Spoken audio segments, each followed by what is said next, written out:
Usiache anapenda.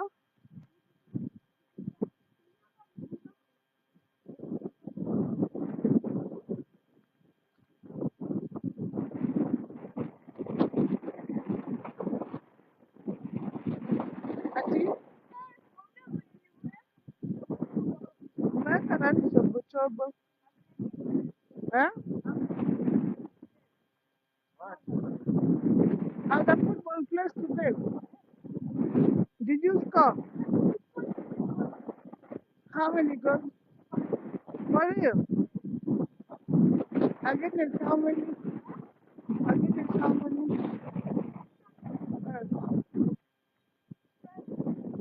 Seven.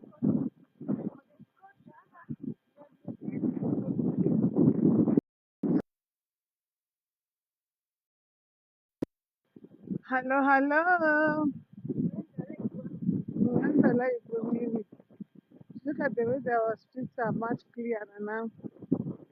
Your church is now. Eh? Comments are already flooding Look, you know today is our life day. We are here taking a walk with you. Hmm? We don't know how it feels like to take a walk in the night. How are you? Ah, you can't do that. You see? in. Since I died, What dance move is that? the flash. Unanisikia habari zenyu? How are you? No, I don't want you to contribute to this conversation. So you'll only Yeah. give an opinion when you're asked. Yeah? Can we agree on that part? I'm not asking nicely by the way. I'm telling you. Because this one is adults only. Hmm. You have to be 18 years. Hmm? Na umebakisha hiyo 18 ndio upate 18. So you have 18 more years to go to get to 18.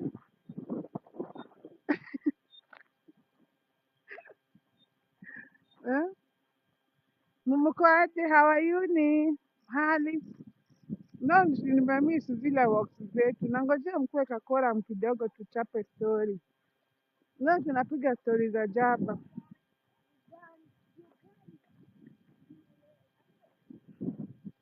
Mose, hebu tembeeni na bubu hivyo haraka haraka, mko mbele mbele, juu kitashinda hapa kikinintaraka.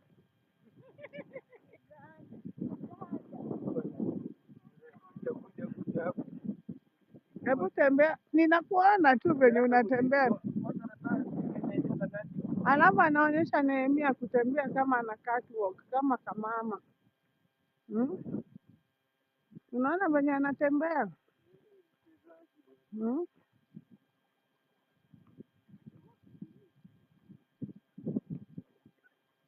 Ati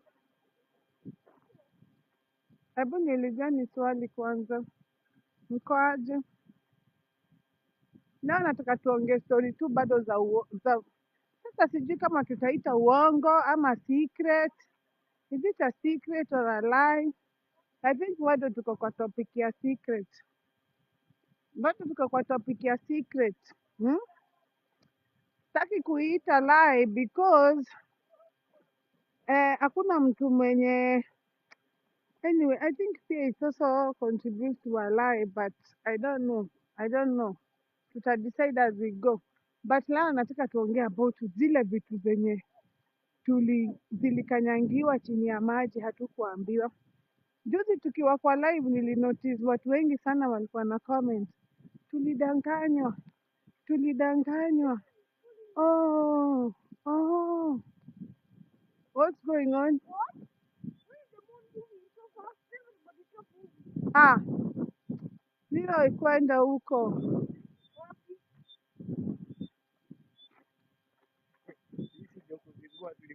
Sasa mbona mumesimama na mimi niko na lesson? Unaona kwa nini nilikuwa nataka kukuacha Leroy? And you wanted to come for this walk. But the terms and conditions for this work, you can't comply. That means next time you're out. You have to comply, Leroy. If you want to join this working team, hmm? Huh? Ati?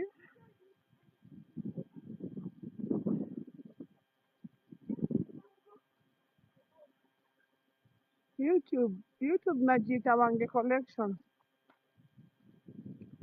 Ona, leo bado nataka tuongee story ya secret ama zile vitu zenye nimewambia last live yangu ya mwisho. Nilinotice watu waliandika sana hapo, tulidanganywa, tulidanganywa, tulidanganywa. Sasa it made me want to come for this live today and talk about hiyo kudanganywa ni nini, because nilikuja kurealize so many things have been twisted, some truths have been twisted. Sasa hii twisting inakumake believe in something that is impossible, inakumake we it was, you got it all twisted from the word go. You got it all twisted. Just it's time to untwist those things. Some of the things that I could come up with, and I realized there are so many. Hey, as in, hey, hata venye tumesurvive walai, it's by the grace of God. I swear. Kwa sababu in the mixture of all this confusion, kabla hujakuja kujua venye how things work, eh, unaenda kona kona kona kona kona kona. In the midst of all that confusion, we still made it. Hii enyewe hii love ya God ni unconditional. Why lie? Si ndio? Juu kama uongo namba moja ni ati we were told ati our thoughts are harmless. As in, all thoughts zenye unafikirianga zote ni zako. Hatukuambiwa thoughts zetu ziko very harmful. In fact, hatukuambiwa hata our mouth, the words that come from our mouth are spells.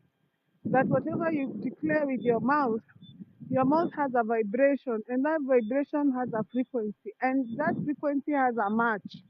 So whatever you say with your mouth is done. It's the same mouth that God is the same. The word you use in your mouth is the same word God used to create heaven and earth. That's why we are made to think that our words, you can be careless with your words. Unaona, you can say anything. Unaweza kaa hapo useme uko na stress. Yani, you have been made to believe that your thoughts and your words are not harming you in any way. So wewe unaweza hata kaa chini upane stori ya dhiki yako wewe mwenyewe, ujigandamize, uone venye hata uko karibu ukufa, uone kama utagonjeka. Yaani wewe unaweza fanya hivyo because you think your words are harmless. You think your thoughts are harmless. Yes, thoughts zako na words zako ndizo zina create life yako. Kitu ingine tulifundishwa ya uongo ati manifestation is a technique. Yet we are already very good manifestors. You're born a very good manifester because even right now you're manifesting. Even the life you live in, you manifested, whether you are aware or not. So we are already very good manifestors. So I don't need a technique to be able to manifest. What I need to do is to put my ego aside and check on my beliefs. What do I believe? I make sure that my beliefs align with what I'm trying to manifest. If my belief align with what I'm trying to manifest, it doesn't require a favor, it doesn't require a special treatment, it doesn't require connection, it doesn't require money. Whatever it is that you want, you will get it. Hmm? Hiyo tu kuambiwa, hiyo hiyo tuliwachiwa tujifanyie guesswork. So hakuna mtu anakuambiaga that beliefs zako ndizo zina hello that beliefs zako ndizo zina determine the way you see life. Beliefs zako ndizo determine the kind of life you will get, the quality of life that you get. So wewe zile beliefs zenye uliambiwa hizo ni hivyo. Kwanza wewe sasa hata unazidefend na hata hujui mwenye alikuja na hiyo thought alikuwa under circumstance gani. You don't know because some of these survival skills that we learned when we were living as a community in the field there huko kwa kichaka huko, saa zenye hakukuwa na civilization, those skills cannot be used today. And they cannot be used today. They are now null and void. If you try to apply them now, you are going to fail miserably. So that means you have to go back to yourself and first of all check, what do I believe to be true and where did that belief come from? Unaona, hakuna mtu alituambia hivyo. Hakuna, tuligrow tukijua ati sisi wanawake ati ukizaa late unazaa mtoto mbaya, hata kama hatakuwa special atakuwa anakuwa number last shule, na nimekuja kudiscover ni uongo. In fact, the most healthiest children are the ones who were born by mothers above 40 kwenda juu, the most healthiest, kwa sababu ule mama anazaa huyu mtoto ni lazima akuwe amelearn how to handle emotions zake, kwa sababu emotions are spread directly from the mother through the milk eh? Sasa in fact nilisoma mahali that if you're breastfeeding and then ushikwe na stress ama anger, aufai kunyonyesha huyo mtoto hiyo maziwa. Unafaa kwanza hata ukamue hiyo maziwa yote itoke kwa matiti, utengeneze maziwa ingine. Hiyo maziwa ni poison kwa huyo mtoto si ndio? Sasa hakuna mtu alituambia hivyo. Sasa wale watoto wenye wanalewa na mothers from 40 years wana grow vizuri sana because that mother is calm. That mother has understood the responsibility that is ahead of her, me being one.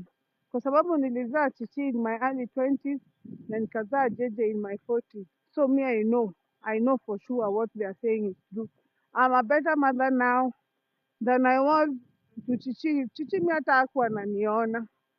Mi Chichi hata kuniona na macho ilikuwa noma. Si ndio? Hakuwa ananiona, tunaonana saa ngapi? Na mimi siko ready kuhandle hiyo responsibility. I'm still want to be out and about. You see? Hakuna mtu alituambia. Sasa most of us wako kwa marriages zenye haziwork kwa sababu ulipata ball ukiwa sijui 22 Sasa we unaonaga wale watu wako 30 hawana watoto ni kama wamewaste time, ni kama sijui nini, na hao ni kujipanga, wanajipanga because sasa hata huyu mtoto unalea akule nini, unazaa akule nini? We mwenyewe bado hujatoka stage ya kutekiwa care you need help. Now you need help and you have brought another baby who needs your help. Na wewe mwenyewe una rely na msalaba mwekundu, hafanyi job. Sasa unaona hapo lazima ilete shida. Lakini sasa because you have not matured enough kuelewa hii responsibility ya huyu mtoto, sasa umezaa ukiwa mdogo, watoto wanakufrustrate, wanakula vitality yako, wanakula uhai wako. Ile pesa yenye malika yako walitumia kubuild wealth yako inakuliwa na watoto, na wewe ni mtoto already. Tulidanganywa, hakuna mtu hajanoti hivyo, si ndio? Hiyo ni kitu, hiyo si kitu na need kuwapea example. Hata huko kwako hiyo area yenyu, hata I know you know somebody who is a very good example. Ni vitu very common, but because inaenda against our belief and against our belief yenye tuligrow tukiambiwa zaa mapema, zaa mapema, zaa mapema. Hujawahi notice hizo makesi ni very common. Hujawahi notice, si ndio? Hujawahi notice Sasa wewe hiyo kitu ya kukuati, sasa uko in your 30s na huna boyfriend, You don't have a stable boyfriend na una mtoto, unaonanga ni kama umefail in life, na yet umesoma, eh? Uko na kazi mzuri, mm? Count your blessing because kuna believe uko nayo yenye inawaka against sio success. Sasa unapata wewe mwenyewe in the process ya kujigandamiza au kuwahi drive, ulikutana na kazi mzuri na hukusonga kutoka hapo, hujawahi promotiwa, ukosangi pesa ya rent, ukosangi ya kuchama chama, si ndio?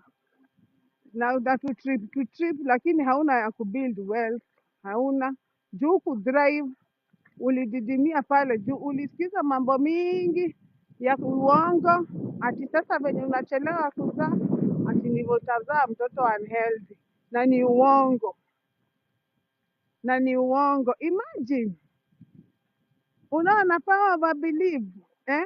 Haujawahi kaa chini ukajiuliza aje. Sasa wewe you're in your late 20s and you're just settling there with anybody just to be with somebody, ndio usionekane ni kama you're slow in performance in life, ama umebaki nyuma, eh? Your age mates wanafanyiwa marasho, eh? Wewe hata una stable boyfriend. Sasa wewe unaona umechelewa, lakini ni hiyo belief tu. Ukitoa hiyo belief uweke chini, useme everything in God's time, si ndio? Mi nitasonga nayo, si ndio? Mi nitasonga nayo venye iko, si ndio? Eh? Ni nini una discuss? Tunaenda walk, kwani tuko na lilo hapa, tumetembea kutoka 6, sahii ni 2020. Wow, thank you spirit. Hmm? Si ndio? Haya, nika uongo kengine kagani mnajua tulidanganywa? Ni uongo gani ingine mnajua tulidanganywa? Nani anajua uongo ingine tulidanganywa? Yeah, it's 2020, look. Thank you for that. It's 820, but my name says 2020. Hmm? Uongo ingine tulidanganywa ni ati blessings zote ati zinakujaga ni lazima zifeel good. Eh? Ati all your blessings have to come with a smile. They have to come when you're happy. And it's not true. Some blessings don't come with a smile and they're still blessings. Sasa wewe blessings zako zikianza kukuja kama hazina smile, zinakuja kama hardship, na kwa hiyo hardship kuna blessing ndani, ni lenye uoni, as long as they are not making you feel good, wewe uonangi kama ni blessing. Wewe unaamini blessing ni lazima usikie fiti, ni lazima uifeel vizuri, and it's not true. Not all blessings come with a smile. Some come disguised as challenges. Some come disguised as struggles, but they are blessings. Sindio, but they are blessings. But not all of them come with a smile. Even happiness doesn't have to come with a smile. Sometimes you have to go through a period, of time to manufacture that happiness. Sometimes your happiness is manufactured by things that are not happy. So I put in a smile, but in the end, it gives you the fulfillment of happiness. Ukiwachilia hivyo, ufungue mind yako hivyo, utakuwa very free from you will save yourself a lot of agony. You'll save yourself a lot of agony because uelewe blessings zote hazikujagi na smile. Sio lazima. Some blessings come even as diseases. Maybe sasa unagonjeka ndio ukae hapo, ndio utulie, upatie mwili yako break, eh? Ndio urest by force. So unapata hiyo inakuja kwako kama si blessing, but it's a blessing. Just because ikuji na a good feeling, just because ikuji na a smile, it doesn't mean it's not a blessing. So some blessings don't come with a smile. Ukielewa hivyo ni rahisi sana, very easy, si ndio? Uongo ingine tulidanganywa ni ati our genes turn themselves on and off like Christmas lights. Our genes in our body, they turn themselves on and off like Christmas lights. So that means that you don't have any control over your genes. If you are going to have sugar, insulin issues, pressure, you are going to have it anyway. You are still going to have it because it is in your genes. I came to realize that is not true. That is not true because our genes don't turn themselves on and off. It is our mind that has the power to turn the gene on and off, and the intelligence your mind uses is based on your perception, purely on your perception. So it means that if today you tell your mind that you're healthy, healthy, healthy, healthy, healthy, healthy, healthy, and the mind understands it intellectually that you're healthy, it is impossible for your mind to turn on the genes of diseases in your body. So it means our mind can make our thoughts makes us sick, and our thoughts can heal us. Nobody told us that. Nobody told us that one. I think they were leaving out very important information because nashindwa. Sio ni kitoto tungeambiwa shule. Hmm? After kutukalisha chini for 6 hours every day. Hawakutuambia kitu important hivyo. Si ndio? So our thoughts feed our mind. And our mind picks those thoughts, and our mind will bring out what it thinks is best for you based on your own perception. Based on your own perception. So if you keep on thinking that we are very healthy, that you can conquer anything, that you're capable of anything, nothing is hard, and you feed your mind that, then it's going to unlock very healthy genes in your body. That's why you see some people are healthy, some people are not healthy. Not that there's punishment, not that some people are being punished or cast by the universe or whoever. No, it's because the instructions they gave the mind to read the blueprint. So your genes are like a blueprint. So but you need the mind to read that blueprint for you. A blueprint that is not anything important to you if you don't have an architect to read for you. So the mind is the architect. The mind has to read for you the blueprint, but you get to choose which part of your genes you want to activate. So if you keep a positive mind and make sure that you don't arouse your nervous system all the time, you're not in survival mode all the time, what you're telling your mind is you're safe, safe, safe, safe, safe, safe, safe. So your mind is going to unlock very healthy genes in your body. So it is not true that ati ni lazima utapata hiyo ugonjwa. Hapana. Today if you decide that kwetu watu wote wamegonjeka sukari, mimi sitawahi pata sukari, mimi sitawahi pata sukari, ati kwetu kunakuwaga na sukari. Nani alikwambia ni lazima upate? The reason why mnaona kwenye kuna sukari ni kwa sababu wewe hiyo belief ulishika ati kwetu lazima kugonjeke sukari ndio inakuletea sukari. Hiyo belief tu, si ati mwili yako, hakuna ugonjwa mwili yako yezi pata. Hakuna mtu abebangi jinsi za ugonjwa eni, but you decide you're the one who gets to decide which disease you want to unlock. Your body decides based on the condition you keep your body at. Unaona? So it means we are the ones, our mind is the one that is turning on the gene and off. So we are in control. So it means hakunaga hizo maugonjwa ati ni lazima nipate juu kwetu kwiko. Ukitoka kwa hiyo frequency udecide mimi I am going to make a game changer. Mimi ndio sukari inaisha na mimi. Sitawahi pata sukari. By calming yourself down intentionally, unaona, avoiding mixing yourself with stress, unaweza separate stress pale na wewe hapa ati unakula ugali very comfortably ukijaribu kusort hiyo issue ikiwa pale, lakini tu upoteze appetite. Wewe unafinya ugali yako hapa na kesi iko pale. unaiangalia, lakini utupe appetite, lazima ufike hiyo level, na inakuanga rahisi sana kuitatua saa zenye utupi appetite, kwa sababu all the energy that you need is within you, haikustui. So sorting that issue is very easy because you can think, you are calm, you are not in survival mode, you are not trying to survive something, unaona, you are not trying to survive something, si ndio? So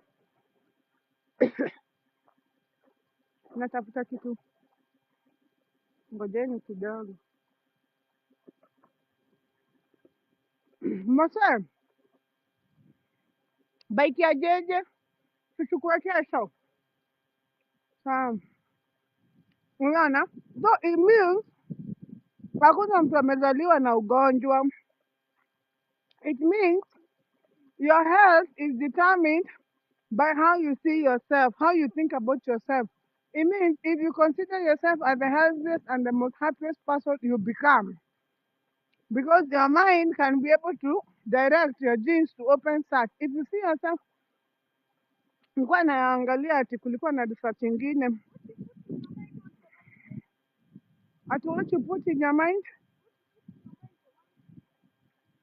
Abu tell me, Abu come and tell me, Jiliroy, ati what you put in your Mind.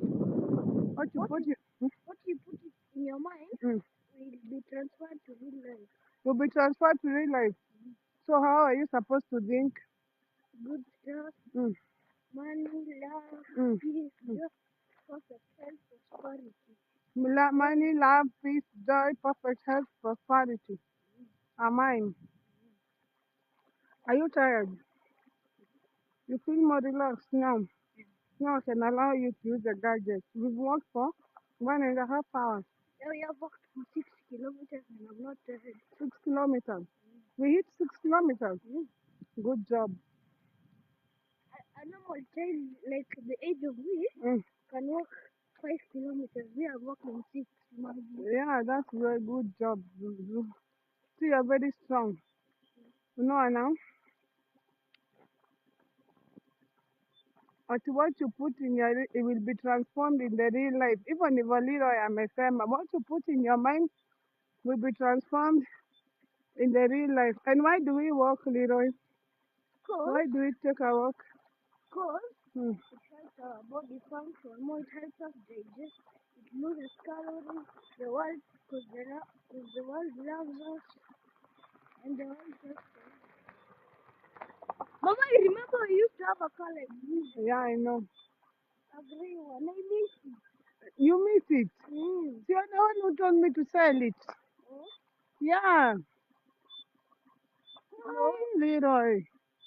You're no, giving me false advice. buy it again. Ati, why do we walk?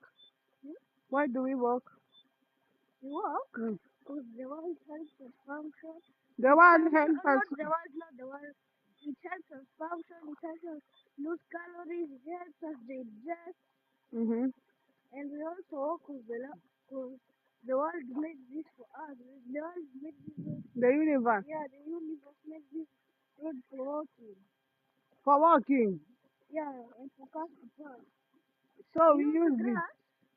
Yeah. And it. That is very shallow mind. You are doing guesswork. Little if you don't know, just don't guess. I because the road has been made for walking, and we are the only ones on the road. Where is the rest of the crowd? If that is the only reason, it's because the earth loves us. Sindio? yeah, I see that.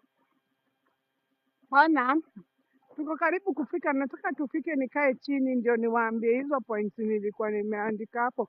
Hizo mauongo zote tulidanganywa leo tunaziekelea juu ya meza, haitaweza. Zinatu confuse. Sasa tunakaa maisha confuse, unatakanga hivi, utakangi hivi, eh? Ati tunadanganywa ati sijui ati watu wana ejigi na time ati na miaka venye miaka inaenda ndivyo unazeeka. Is it true? Is it true? Kwa sababu me, I know some 20-year-olds that look much older than me. Sindio, I know some 20-year-olds who look much, and I know some 50-year-olds who look much younger than me, and I'm not yet 50. So is it true? Is it really true?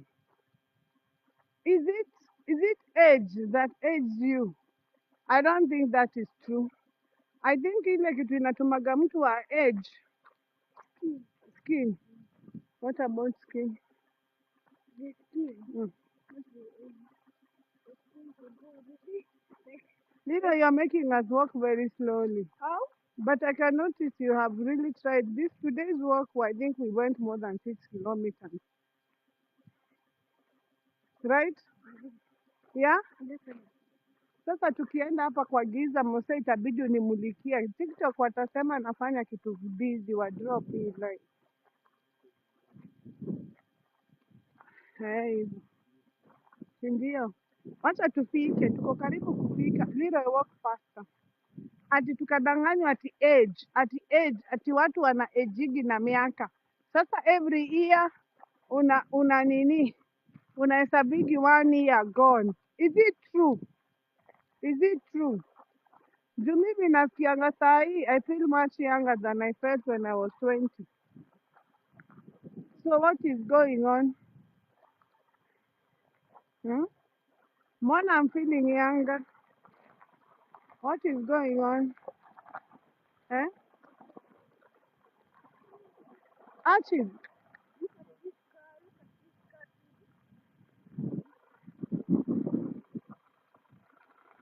Archie. Hi, how are you? Good. Kabisa. Yeah, we are taking a late night. Yeah, nice to see you. Hi, you became so big. Wow. Yes. Yeah, I see you. You too.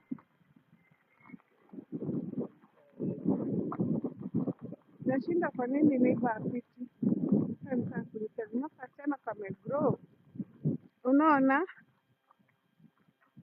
Ati taking care of yourself is one of the things that zinatumaga. But do you believe that ati age, eh? We walk. Do you believe that ati we age na miaka? Do you believe? Hmm? Ati sasa mpaka kuna venye sasa sisi wenye tuko na miaka 45 tunafaa to behave. Mose tembea rasa. Kuna mwenye ako na miaka 25 anafaa behave. Kuna mwenye ako na miaka 60, kuna venye anafaa behave. Nani alisema? Nani alituambia to believe hizo vitu? Eh? Aje, nani anajua? Mi naulizaga vizuri sana. Mimi kama saa hii nimebakisha 2 months nifikishe miaka 45. Nafaa kuwa na behave aje? 45? Yes, I thought you are 43. you thought I'm 43, kwani were you there when my mother was giving birth to me? Were you there? You told everybody. 43. Yes. You told me. Usimchape, tumetoka walk. We,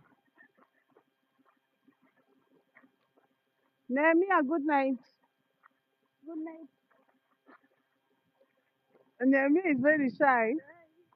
Eh? Tumefika home. Did you enjoy the walk? You enjoyed it? You loved it? I told you. When I go to this, just go and You have to knock. You want to go and who? I made for you ice cream. another one. Yes, no, tomorrow I'm making for you the one for popcorns, but today I made for the dragon fruit. Yes, it's very yummy. It's in the freezer. JJ Lobster. Ni nini mnatufungia man? Na unajua tumeenda wapi? Eh?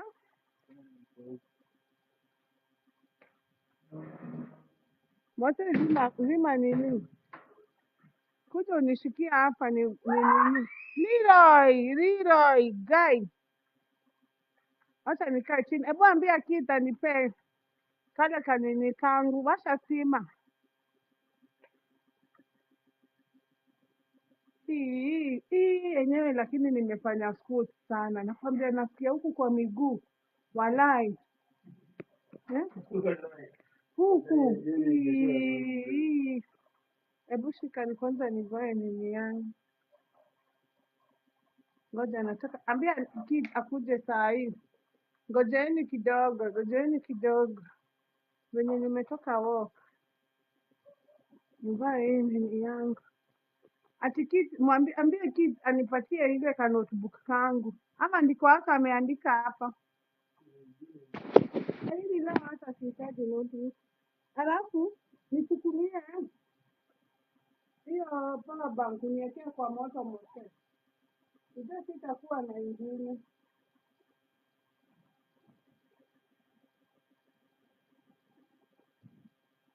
Nilikuwa tambaka na lip gloss hapa.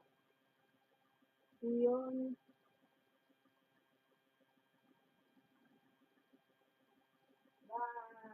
Nimepata. Najua mashindwa ni nini nafanya.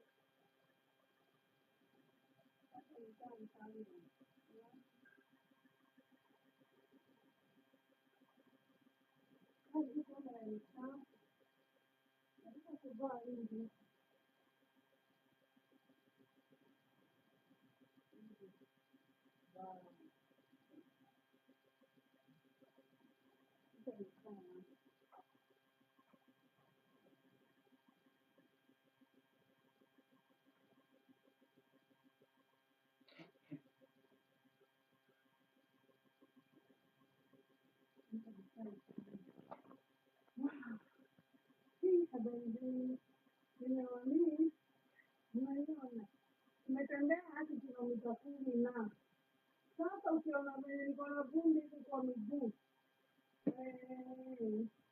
Itabidi nimetoka kufunga sana.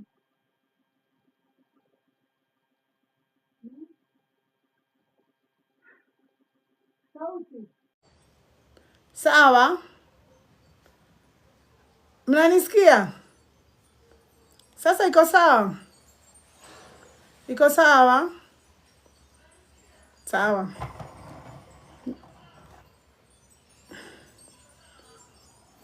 Si ndio, nilikuwa nimeweka bluetooth. Sasa nimezitoa kwa masikio nikaziweka pale na siku nini. Sasa bluetooth ndio zilikuwa zinaongea. Anyway, wacheni tuongee. Tulikuwa tunaongea kuhusu nini? Acha nipanguze hii kamera. Inatuma nionekane.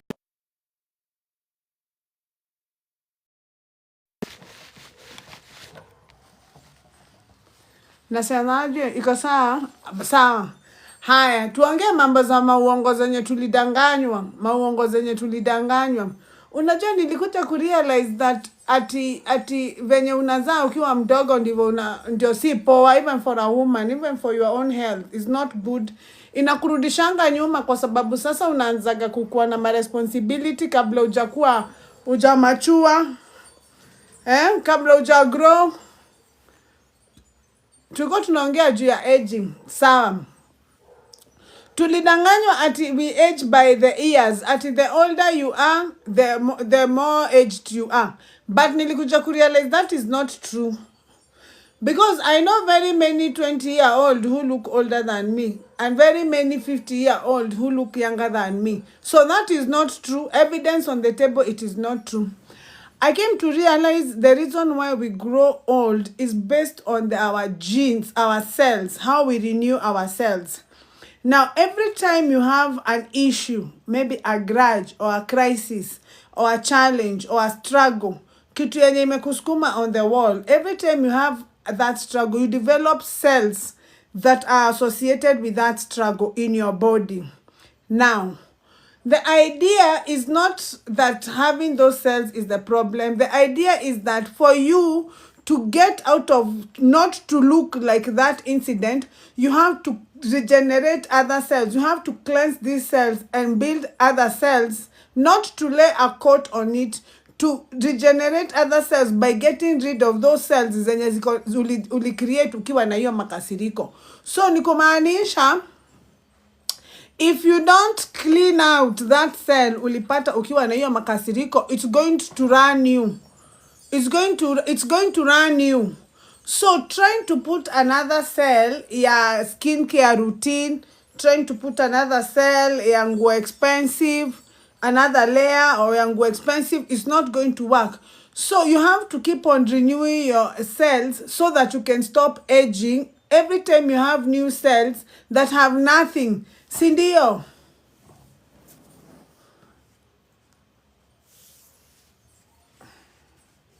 Ati who is this who is saying Ati Chichi is a bit stressed?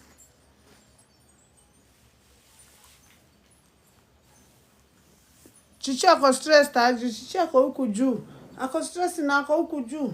Chichi akiwa na stress angekuwa alishashuka kitambo. Mimi ningekuwa wa kwanza kujua. Kama haniambii, she's handling it very well. Sindio? Now, how do you clean out? By forgiving that person. By first of all sitting down and ask yourself, kama it is an incident that happened to you, for example, ama maybe kuna madhara ulifanywa, ama betrayal ulifanywa, ama maybe, I don't know, something that stuck in your mind that didn't make you feel so good. First of all, sit down and analyze that situation when it is away from you. First of all, we ukae kando na uchukue your situation uiangalie hivi.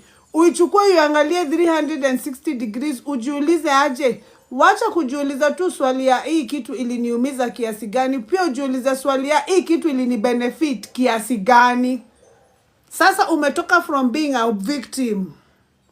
The minute umejiuliza hii kitu imenisaidia aje, umeacha kuwa victim. You have far away from being a victim. And when you're not a victim, you can think very straight. Unaona?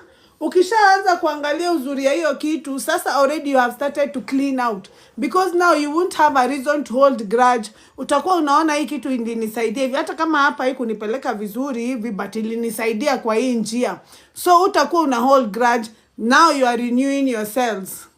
Now you're clearing those dirty cells. Now you're renewing your cells. That's what that keeps you away from aging. It is that marriage of yours that is not working that is making you age. It's not the years that you have.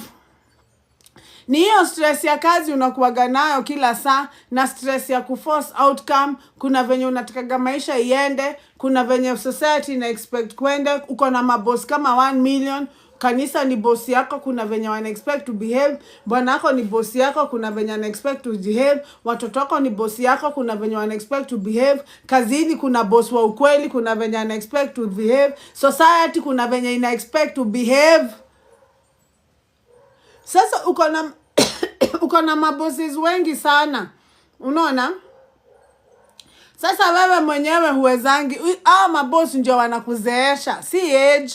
Unaweza fikisha 50 years bado ukiwa unakaa sweet 16. It is very much possible.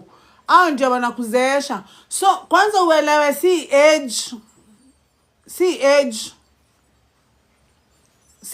na si genes na si your inability to forgive ndio inakuzeesha, kwa sababu now you are stuck with that cell, that bad cell that you had, that cell that you created when you are having that negative energy. It's still stuck on you. If you don't clean it out by forgiving, na si kujifanya umesahau. Si kujifanya ati umesahau, ati sasa ujiambie ati nimesahau. Wezi jiambia ati nimemsamehea, sasa nimeacha kusikia vibaya. Wezi fanya hivyo.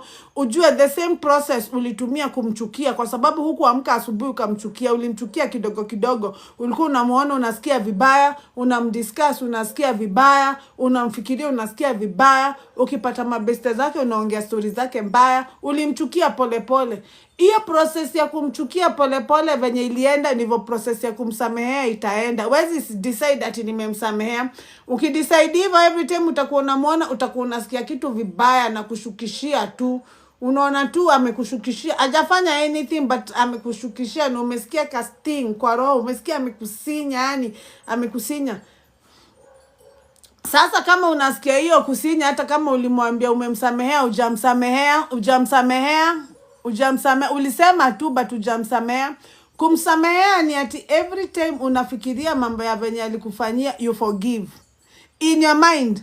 Every time hiyo thought ikikuja, unakumbuka venye Ngesha alikufanyia, you forgive me again. Every time hiyo kitu ikikuja, na itakuja mara mingi sana. So nika process tu. You people think ati you can forgive somebody ati ujiambie tu ati mtu mwenye alikuwa anatuma ulie kila saa akuja kuambia I'm sorry, and then you have the ability to just decide I've forgiven them now, I've forgiven them. Sitawai. You can't forgive somebody like that. It is not possible. You can't forgive before you heal. Sasa the thing is to heal. So sasa zenye unamforgive mara 20 kwa kichwa yako, unaweza mforgive hata mara 100 kwa kichwa yako. Sasa hiyo ndio umeanza kuheal. Sasa ukimaliza kuheal utakuwa ready kuforgive. Such that umeforgive hiyo story to an extent, ukimuona usikii vibaya. To an extent ukimuona ukumbuki hiyo story, ukumbuki alikufanyia hiyo kitu. Sasa umeforgive. Mpaka ufanye hivyo ni lazima uage. Age ni lazima upatane nayo. That is what we call aging. It has nothing to do with a number. That's why unaweza kutana kijana mdogo anaweza fall in love na mama mkubwa sana kumshinda, na wafanye harusi na amzalie mtoto na kukue na love, lakini wewe ukiangalia unafikiria ati kwa sababu huyu mama ako na miaka 50 na huyu ako na miaka 28, ati hakuna love. It is very much possible because it's nothing but a number. Age is nothing but a number. There are other things that matter so much. So much. Unaona? Si ndio? So, ukielewa hivyo, utajua sasa vitu mingi, usishindeliange sana. Unaweza pata kijana mdogo who is so mature, so mature for their age. And then ukutane na mbaba wa 50 years, unashindwa huyu ako na utoto ile hujawahi ona. I'm sure you know very many people who are like that. So hiyo si age. Unaona? So kuna kuwa na incidences mingi sana za kutuprovia that age is nothing but a number, but because tumekuwa na believe ya kubelieve that we age, tumekuwa convinced that we age by number, by as the years go by. Sasa you lose your vitality, you lose your essence, you think you are too old. Ujanetea kachai. Sindio? You think you are too old. Sasa unaanza kulegea, unaanza kuona ni kama sasa ni watoto, unajitoa kwa scene, ati sasa watoto waingie kwa scene wazi, nimepata gift. Sindio? Sasa you start die, unaanza kuona hata sasa you don't care so much about what you wear. Sasa confidence imeanza kurudi chini, kidogo confidence inaenda na motivation, kidogo utakangi hata kutokea pale mbele, hata shule na ni parents day, huwezi uliza mwalimu swali, huwezi tembea pale, yani huwezi tembea kutoka nini ya nyuma utembee mpaka pale mbele pale hivyo ati uende uimbishe kawimbo na ni parents day na urudi na wewe ni mzazi, huwezi. Sasa umeanza kujidisqualify kidogo, unaanza kukaa backbench. Ndio unaonanga kwa kanisa backbenchers zinajaanga mbele huku mbele na umeenda kutubu. See, the idea is to sit in the front mahali kuna mafuta. Si ndio maana ulitoka home upate mafuta. Sasa mbona unaenda kusqueeze huko kwa backbench? Si ndio?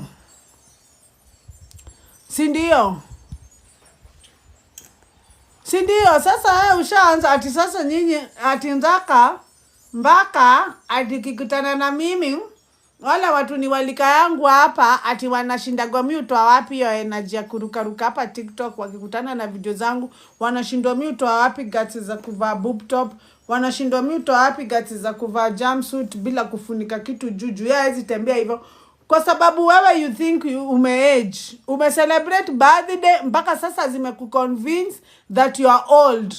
And how you feel, that is what you become. You are what you become. What you think about, you become. What you think about yourself, you become.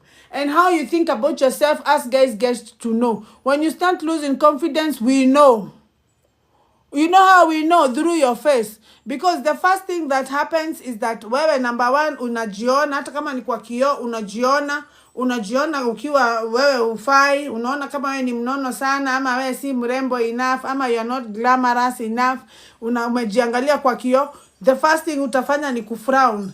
The minute umefrown hivyo, imeaffect breathing yako. The minute breathe in hiyo hewa, imekuletea thoughts wewe si nini, wewe si mrembo. The minute hiyo thought nini, it is dropped now in your body as a chemical that wewe si mrembo. So utakuwaga na kasura kengine uko nako automatic Kenya wewe ulijiona nako wewe si mrembo, kata stick kwa uso yako. So tutakuwa tunaonako kasura, tunajua wewe uonangi ukiwa mrembo.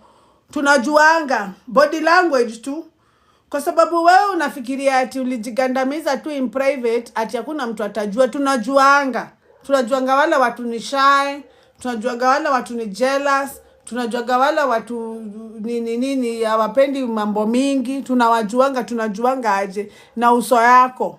Kwa sababu uso yako inasemanga mtu mwenye anashindaga akijudge watu. Ameonangi unaweza enda kwa ushago fulani, maybe mumeenda mazishi, and then unakuta tushosho twingine alizeeka kama amekunja sura siku hizi, hata ni harusi ya dota yake lakini hawezi smile.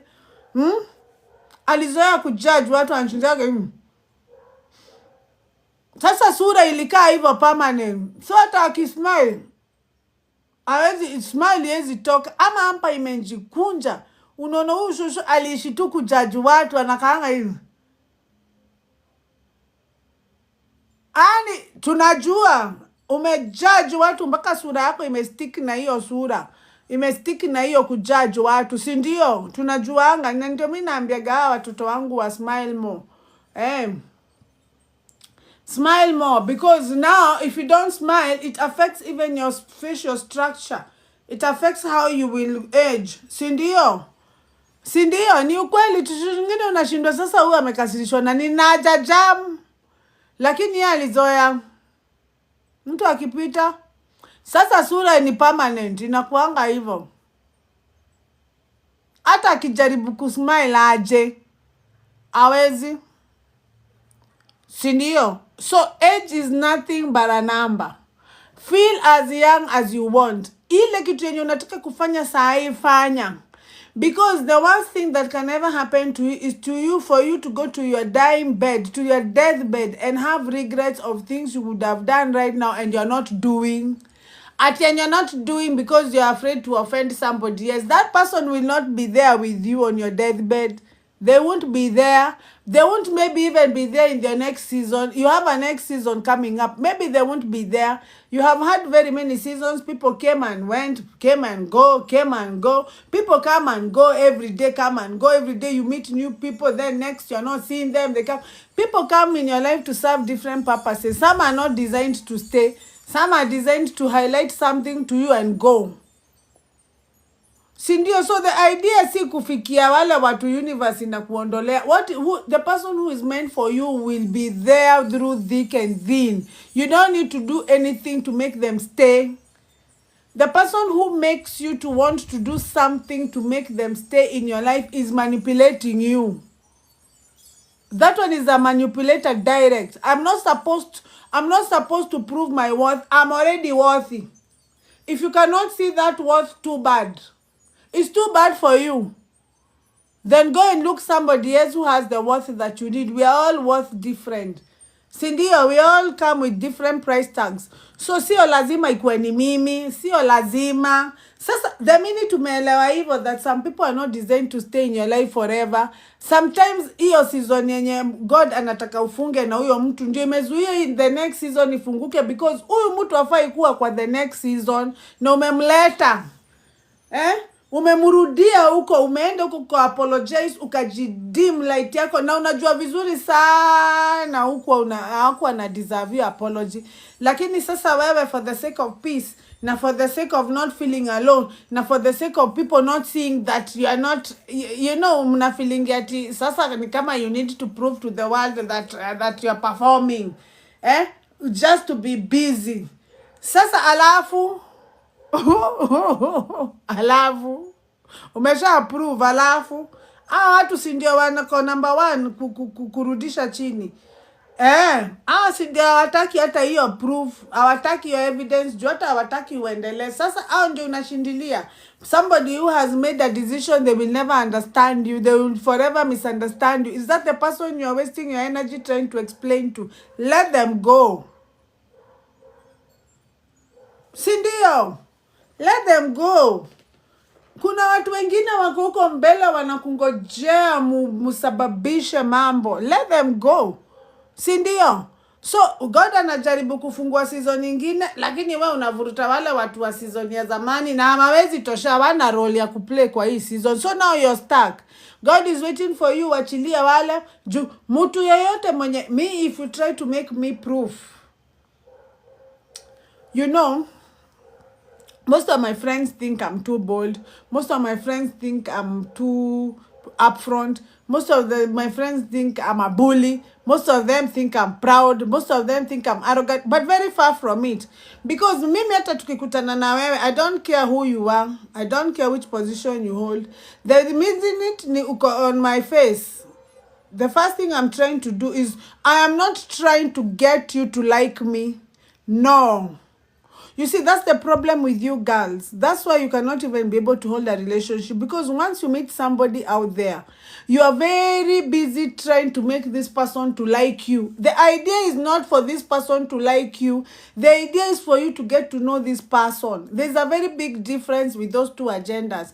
Because the minute I'm trying to get you to like me, it means I'll try to behave in a manner that will impress you. So sasa nimejiingia kwa kibarua ya kutaka kujua ni nini naweza kuimpress. Sasa hata nikijia you to do, sitajua intention yako, sitajua what kind of a person I am trying to impress. I did not even take my time to understand, is this the kind of person I would want to impress anyway?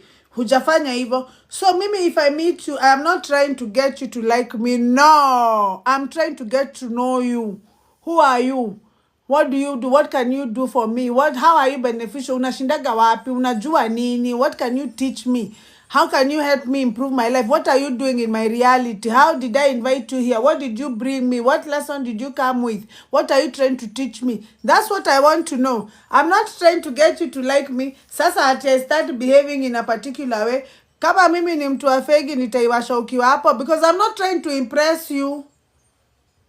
No, I'm not even trying to get, you don't have to like me, but at least I'll get to know who you are. The minute you change agenda hivyo is very different. Vitu zinakuwaga very different. Hata wezi amini. Sindio?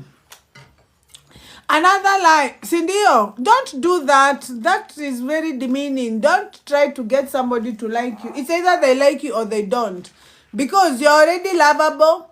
You're already wealthy, you're already blessed, you're already all those things. So somebody who trying to make you prove otherwise is somebody who does not recognize you already.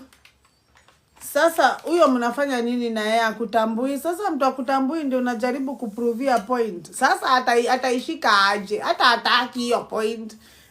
Hakutaki hapo, si ndio? Haya, another point, another reason, another lie. Naonanga tulidanganywa. We were told that the meaning of the word success. Umewahi kaa chini ukajiuliza what is success to you? What is success to you? Umewahi kaa chini ukajiuliza what is success to you? What is success to you? Big car, big house, is that success? How much money is rich to you? How much is success to you? 100 million, 200 billion, 1 trillion? Mi sitaki chai ya majani. Mi nataka drinking chocolate. Nataka chocolate. Chocolate imeisha. Sasa hiyo yenye ilikuwa kwa draw ilijileta. Mbona hamkusema? Kutoka supermarket na Kida ameshinda supermarket. Hiyo ama hiyo ilikuwa supermarket ilijileta mpaka huku mnangoja hiyo nyingine ijilete. Si ndio?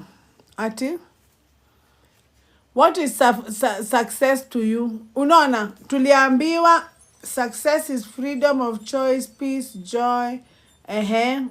material things isn't success at all. Success is to conquer your mind.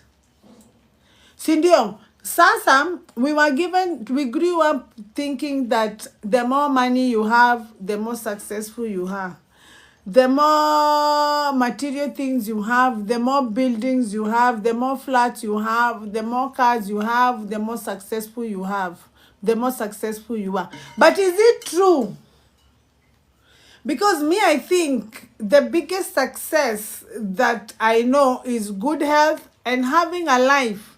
Those two things, it doesn't matter what else comes along with it. The fact that you are alive, you are alive and you have good health, you have a functioning body, you can be able to carry a big load, you can be able to walk a mile without complaining, you can be able to wake up at 5 a.m. in the morning, upige haso yako na upate ile kitu unapata na urudi home jioni. I think that is a very big success. Most people are successful in their life, but they are waiting for a bigger success.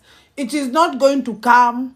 Because as long as you don't acknowledge what God has given you first, there is no way He can trust you with a bigger blessing. So He will keep on giving you small blessings until the day you're able to acknowledge and handle these small blessings as blessings so that you can have the capacity to handle a big blessing. Simple. So if you are looking for all that money and all those cars to feel success, and you're disregarding the fact that you are alive and the fact that you have good health, you are very far away from success. Very far away from success. Si ndio? Tuliambiwa ati success ati ni do. The more money you have, the more successful you are, the more unafiligi umeshinda watu wengine because you have more money. The money makes you feel like a god fulani. Why? Because everybody has the belief that the definition of the word success is money. As long as you have that belief that money is what makes success to you, you will keep on thinking that people who have more money than you are more successful than you, they are better than you, and you putting that gap between them, the successful people and you, is what is the problem, is what is keeping you away from going to that side, from being successful also, the way you think success means. So, si ndio? So, the most important thing you should understand is that success is not material things.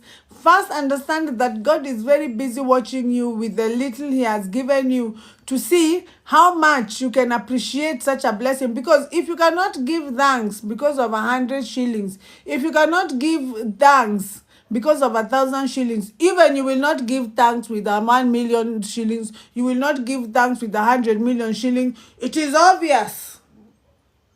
Kama huwezi give to the needy, ukiwa na dhao, huwezi patia mtu needy, so ukikuwa na 100 million huwezi patiana charity milioni moja, huwezi.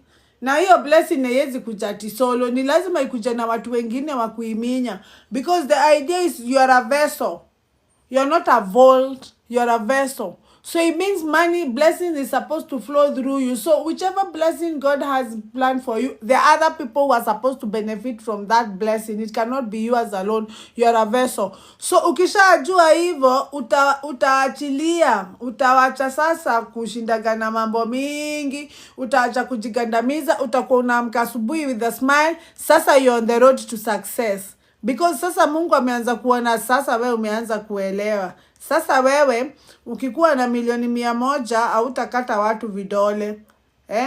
Hautaharia watu midomo ati saa wewe utamtumia potiju uko na do. Utafanya hivyo. Umeanza kuingia in alignment. Si ndio?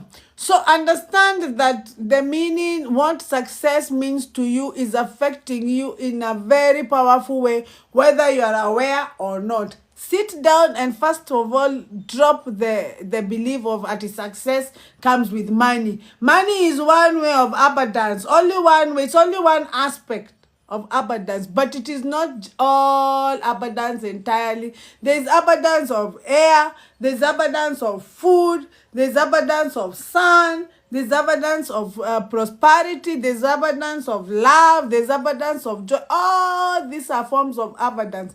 But if you put your perspective in only one part, money only, it's only money that can make you feel abundant, you're in trouble. That is what is making you get stuck. You're in trouble because life will keep on trying to prove to you that money is not the only aspect of abundance. There are also other forms of abundance. Sindio. So remember,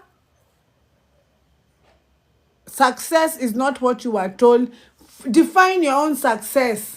Decide wewe, kaa chini, you decide mimi what is, I want to define my own success. Mimi ndiye nitaamua success ni nini kuanzia leo. Si ndio wachake kuona watu wakiendesha gari kubwa una jam. Kwa sababu wewe hujajipea ruhusa ya kuwa successful. Uonangi kama unaweza nunua V8. Unashinda kwa watu wanatoa gapi milioni 10 ya kununua V8. Milioni 10. Gari. Unaimagine kama ni wewe ulambishwa milioni 10 sasa hivi venye unaweza piga mboka na huwezi nunua gari. Ukifikiria hiyo ni wisdom na hiyo ni control. Sasa ni lazima hiyo kitu iishe kwanza. Lazima ujue hivyo. Usipoelewa hivyo, you will still continue creating your life unaware, being unconsciously, and then things will keep on going bad and you will keep on calling it fate, but you're the one creating that life. Wewe yourself no na create. Nilinunua asali. Weka asali. Kuna asali. Kuna nimepata hii. Umepata? Niende nikubadilishie hiyo. Si ndio, you'll keep on calling it fate. Now, kitu ingine tulifundishwa ni ati it is possible for you to become successful doing something you don't like. It is not possible, it is a lie. Kama unaamka asubuhi na unachukia hiyo kazi yako, unasikia imekubo, hata uamini kesho unaenda job tena. Uamini unaenda kudeal na huyo boss tena. Hauamini unaenda kudeal na coworkers tena. Ati sasa umevumilia kidogo, unangojea uomoke ndio utawahi rudi kwa hiyo kazi tena. Hautawezi kuwa successful kwa kazi hupendi. Wachani niwaambie, the secret to a successful business, wale watu unaonanga mtu mmoja amefungua hardware, mwingine amefungua hardware, mmoja alifunga na huyu akajenga manyumba na the same hardware, wanatoa kwa the same supplier, hakuna siri, huyu hajui, lakini yake iko drive. The only difference is attitude. Hakuna kitu ingine. Material ni ile ile, profit ni ile ile, manufacturer ni ule ule, location hata ni hiyo hiyo. Ama unakuta mtu mwingine ako na duka imejificha na huko, lakini watu wanauliziaga duka yako, hiyo duka iko wapi na unauza the same thing. Ukijaribu kuambia ati hata mimi nitakuzia vizuri, customer anakuambia hapana, niambilie hiyo duka iko wapi, na imejificha na huko chini, na watu wanaenda kupangia line huko na mnauza by the same, material ni the same. Kunaendaga aje? Attitude. So it means your attitude is influencing the way you conduct business in a very big and powerful way. Wewe ndio hujajua. So every time unaenda pale kwa job yako because umeenda juu survive. You are trying to survive. Juu unataka pesa ya rent, unataka pesa ya chama, hupendi hiyo kazi. Hupendi hata customer akikuja kukuulizia swali unaona kana kubother. Ukikumbuka unanidio do una fake smile. Tunajuanga. Hiyo kazi haiwezi kuomosha. Niambie itakuomosha aje? Niambie aje? Aje? Si ndio? Aje? Itakuomosha aje? It is not possible. Kwa hivyo kama uko mmoja hao watu naongelesha sahi, kama hupendi hiyo kazi yako, either utafute kitu mzuri kwa hiyo kazi yako uanze kuipenda, ama ufunge hiyo kazi ufungue ingine yenye unapenda ndio ikuomoshe. Wealth haiwezi enda mahali gracefully kama hakuna love. You have to have love for what you're doing, such that una decide that I'm going to love my job so much. Every day I will dedicate 4 hours. Sitaguza simu to my job. As in unaketi unangojea customer. Ukiona mtu akipita unampea eye contact, una smile, unamuuliza customer nikuuzie. As in akili yako haiko mahali pengine. Wengine wenyu ninaona ngati sasa mtu amefungua, amepanga vitu hapo na ako TikTok. Sasa namwangalia nikipita nasema yani huyu kuna watoto wanamgojea kwa nyumba. Nako kwa simu, yani unaona kuna kitu ana concentrate nayo kwa simu mpaka saa zenye unaenda kumuuliza hizi maembe ni how much, ni kama unambodha. Alafu sasa unashindwa kwa nini hiyo maembe inunuliwi? Kwa nini unatupa maembe mingi hivyo? Ile profit ulikuwa umepanga ukienda sokoni sio umepata. Hauko connected na hiyo kazi. Unaenda tu juu kunaendagwa ndio kunapatikananga chakula, utaki kuomba.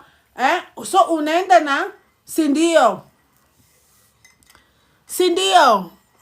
unaenda tu, hauna moral, you drag your body. It is not possible for you to build success. Hiyo kazi iwezi kuomosha. Kwanza uelewe hivyo. Ni lazima upende hiyo kazi. Hauwezi kuwa successful kwa kazi upendi. It is not possible. That is a lie. Sit down and ask yourself, kesho nitashinda nikifanya nini? Ama leo nimeshinda nikifanya nini? Kama hiyo kazi inakushukishia, ni kumaanisha you're in survival mode all the time. Unaona? You're in survival mode all the time. Survival mode ni kusema aje, you are not creating. You can only be in two states as a human being. It's either you're in creation mode or survival mode. Survival mode means that there's an external threat out there that is threatening you. External, something outside you that is threatening you. So you're using your energy to try and deal with it. So your energy is being used outward, not inward. So it means that your body feeds on the same energy is being depleted of feeding. So unapata immune system yako has not fed for 2 years. You're always dealing with something. You're always fixing something. You're always solving something. You're always planning something. Ukimaliza hii project unaanza kuona ni kama umeanza kupoteza time, uko idle. You're always busy. You're always dealing with something. You're always fixing something. Sasa body yako inatreatigio kitu you're always fixing ama solving as a predator, because inakudestabilize ndani, inakupea stress. So your body is treating it as a threat. So all the energy is being used outward. And that energy is the one you need to create. And creation is done inward. It is the inward that creates the outward. So if you could put all the energy in the outward and the inward does not have energy, then you're creating blindly. That is why unajipataka na mashida zingine unashindwa, how did I get here? Nimeshikwaje na hii madeni yote? How did I get here? How do I owe everybody? Last year time like this, mi sikuwa na deni ya mtu. Sijahama, sija change kazi, sijaanza ati kurave, ama a new hobby, ati sasa siku hizi nacheza golf, mbona sina pesa, si ndio? Ni hiyo. Hakuna kitu ingine. Si ndio? Where's jipanga? Because now you're always surviving. So you cannot be able to create anything constructive. Even if you have a small salary, it can be able to create something. It is something. Ebu angalia ta watu wengi sana, watu wenye wako na mado, they started from nothing. In fact, ukianza step 1, ujuagi step 2 na step 3. Step 1 inaletaka step 2, step 2 inaleta step 3, step 3 inaleta... Before you realize you're already successful. You're already there. Hata hutajua utafika hapo aje. Lakini hawezi fika in survival mode. When you're surviving.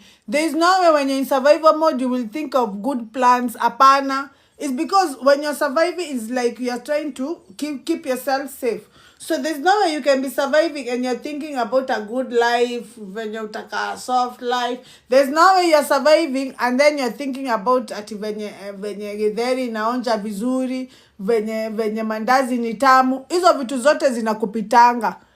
Chakula unakulaga to satisfy a need, not to enjoy the food. Juni lunchtime, juko na njaa, unataka kumaliza hiyo story when life yako inakupita. Yani life inakupitaga tu kama unaangalia tu, si ndio? Cause you're in survival mode. unaenda kazi upendi, so unajua utakuwa na a good day. Yani unaamka asubuhi kama umekondem siku yako, unajua you are not going to have a good day, nenda job. Yani usha decide unaenda job na ni every day. Sasa success unangoja itoke. Mwenye ya success kupitia iko wapi hapa? Hata kubahatisha, hata kuangukia. Wewe hata huwezi angukia. Utaangukia wapi? Chance ya kuangukia iko na wewe mwenyewe unaamkaga asubuhi unajikondem na kwenda bahali upendi ati na unatafuta kuomoka. So understand that it is not possible kuomoka kwa kazi upendi. So jua uta-adjust hiyo mahali aje. Kitu ingine tulidanganywa ati wala watu wamesoma ndio intelligent.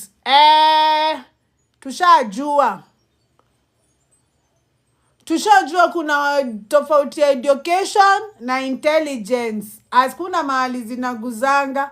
Tuligrow tukifikiria ati wale watu wanakuwa number one shule ndio intelligent. Hakuna kitu kama hiyo. That is a big lie. By now you people know. Si lazima ukuwe na masomo ndio ukuwe intelligent. In fact, maybe I define intelligence. Me I know an intelligent person when I see one. I don't even need to know amesoma kiasi gani. Education is just education. Some of them just pass the exams because they have good memory. Some of us were disinterested with those things because nasomeshwa huko. It doesn't mean lack of interest doesn't make you stupid. It makes you prefer another way of learning. Sindio? It doesn't mean that ni lazima ningepita algebra na parts of our locus. Maybe I preferred a different way of learning. Either way, we are still learning.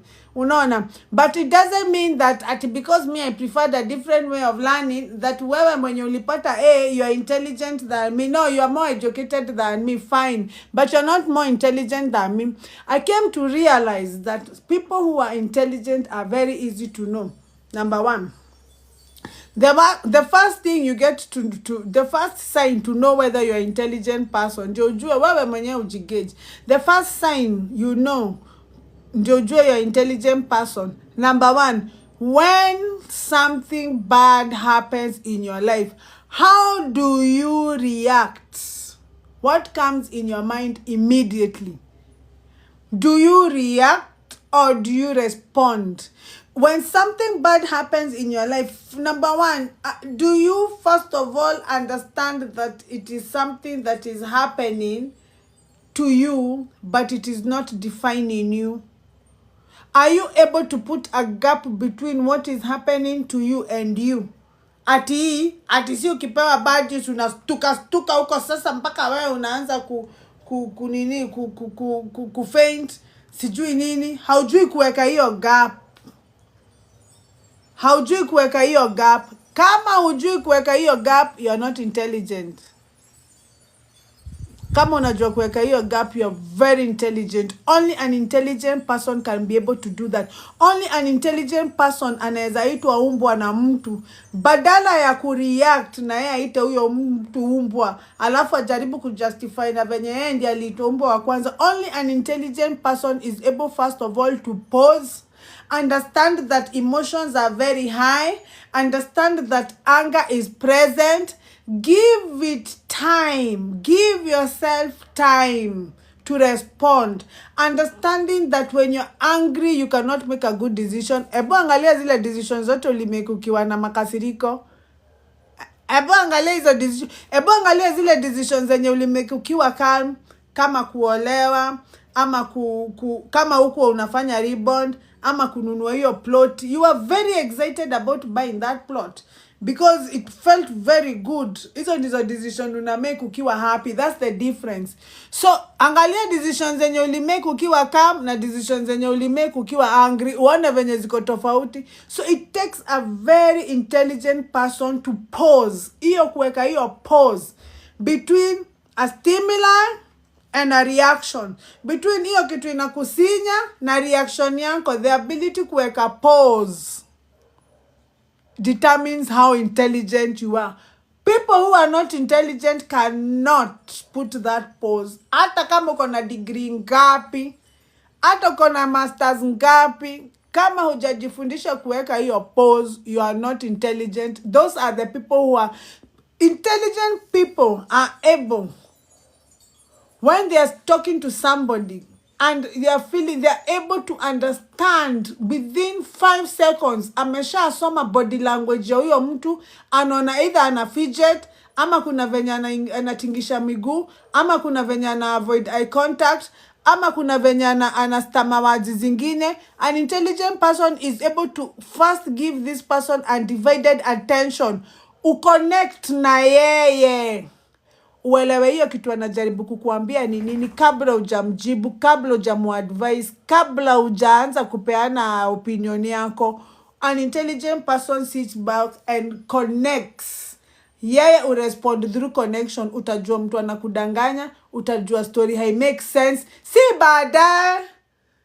Si wale sasa watu educated wanajuaga baadaye, atajua tu lakini baadaye kesho after 2 days ndio atajua nangeshi alinipanga. Lakini mtu intelligent anajuanga hapo hapo. Ana already within 10 seconds ashajua venye atapanga hiyo story. As in, anajua venye atabani hiyo bridge bila kuacha any ashes. Wewe hata ujajua hiyo bridge imebaniwa. Ujajua amebani hiyo bridge. Ujajua umenyimwa access. Utakuja kujua later ajawacha any ashes. That is how you know an intelligent person. Sindio? Mtu intelligent anafunguliaga mtu mulango ya mbele kwa maisha yake, lakini anawacha the back door open, the exit door open. You know that if this room will not be able to contain both of us, I have an exit plan. Hakaangi tu hivyo. So, mimi ukiniuliza, it doesn't make any sense ati ninajua algebra zote za hii dunia, si ndio? Najua algebra zote, alafu huwezi control emotions zako. Ati wewe uko na degree zote na huwezi forgive mtu. That is not intelligence to me. So I came to realize that at a very later stage in life, that kumbe educated people are not all intelligent, are not all intelligent, and all are intelligent people are not educated. Not all of them are educated. Sindio, I came to realize there's a balance. Before I thought it was one way. This information is very important because these things I'm telling you, they might sound very simple. They must sound like non-issues, but if you look deep in your life, they are affecting your future in a very powerful way. Because your future cannot go beyond your belief. What you believe to be true, that's it. What you believe to be true is true. Simple. Hakuna debate. Sindio? So understand ile kitu nakwambia. Look at it after hii live. Look at it very deeply. Uone what I'm saying is very true. So wewe unaonaga sasa juu ukufika form 4 ni kama kuna mahali uwezi, kuna responsibility uwezi. Ni kama kuna level ingine lazima uachie wasomi, and that is very limiting. You'll find that hiyo kitu ndio imekuweka hapo. It's keeping you very small, and you're not here to be small. You're here to thrive. You're here to prosper. You're here to create. You're not here to survive life. There's no way God anaweza kuumba in his image na kutume mwili yako ikuwe the temple ati ndio ukaange huku kage in bondage, ati ndio kage in shackles na nyororo. Why would he do that? Would you do that to your own child? Mbona ufungagi huyo mtoto wako na kama kuku hapo nje unamfunga? Does it mean you're more reasonable than God? Does it mean you're more smarter than God who made you? Unaona, it makes sense? Lakini kwa sababu umekuwa overwhelmed na mavitu na mauongo, yani mpaka saa hii unabelieve ati Jesus died for your sins. Jesus died for which sins? Wale watu wanaamini hapa Jesus died for your sins. What did you do to make somebody die? A human being die. Such that wewe hata uko na watoto hapo na ukiambiwa you die for your children, you won't agree. You cannot agree to die for your children. So what is this thing that you did that made Jesus die for you? What did you do? What did you do? What did you do? Jesus didn't die. Jesus didn't die for your sins. No. No, no, no. The Bible says we are born without sin. The fact that we are born without sin, it means it is impossible for us to commit a sin. So you don't have any sin. You don't have any sin. So what did Jesus die for? Jesus died because of this message yenye nawaambia. Because sasa hawa watu wenye wana benefit from you not remembering who you are. The people, the systems that are benefiting from you not remembering who you are.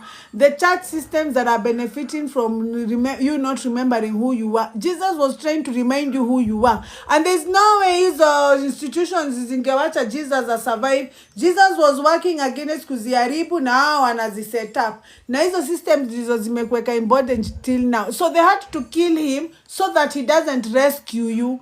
And they knew the only way they could do it is to turn the crowd against Jesus himself. Njonaona wala watu Jesus alihil, ndio walimweka kwa msalaba. Wala watu Jesus alipea chakula, ndio walimweka kwa msalaba. Unashindwa how did it happen? How is it possible that the only person who was sitting with sinners, the only person who was feeding the poor, the only person who was spreading the gospel of who you really are, he kept on saying the power is within. The power is not in the mountains. The power is within. The power is not from above. There is nothing up there that is going to favor you. It's within. And that is a gospel that you don't need to know, because the minute you know that, then you're not controlled. How do you control the most powerful species in the world? By making them forget that they have that real power, because your power is uncontrollable when you get to know. You cannot be made small. It's too much. It's the same power that created heaven and earth. You are made in the image of God. So you are God. You are the source expressing itself as you. Unaona? So we are not humans here on earth coming to look for spirit so that he can save us, coming to look for Holy Spirit to save us. No, we are the spirit in human form. We have come here to have a human experience. So there's nothing to look for. You are fully equipped. Unaona? Sindio? Exactly. So yes, so understand that Jesus, you're not punished for your sins. You are punished by your sins.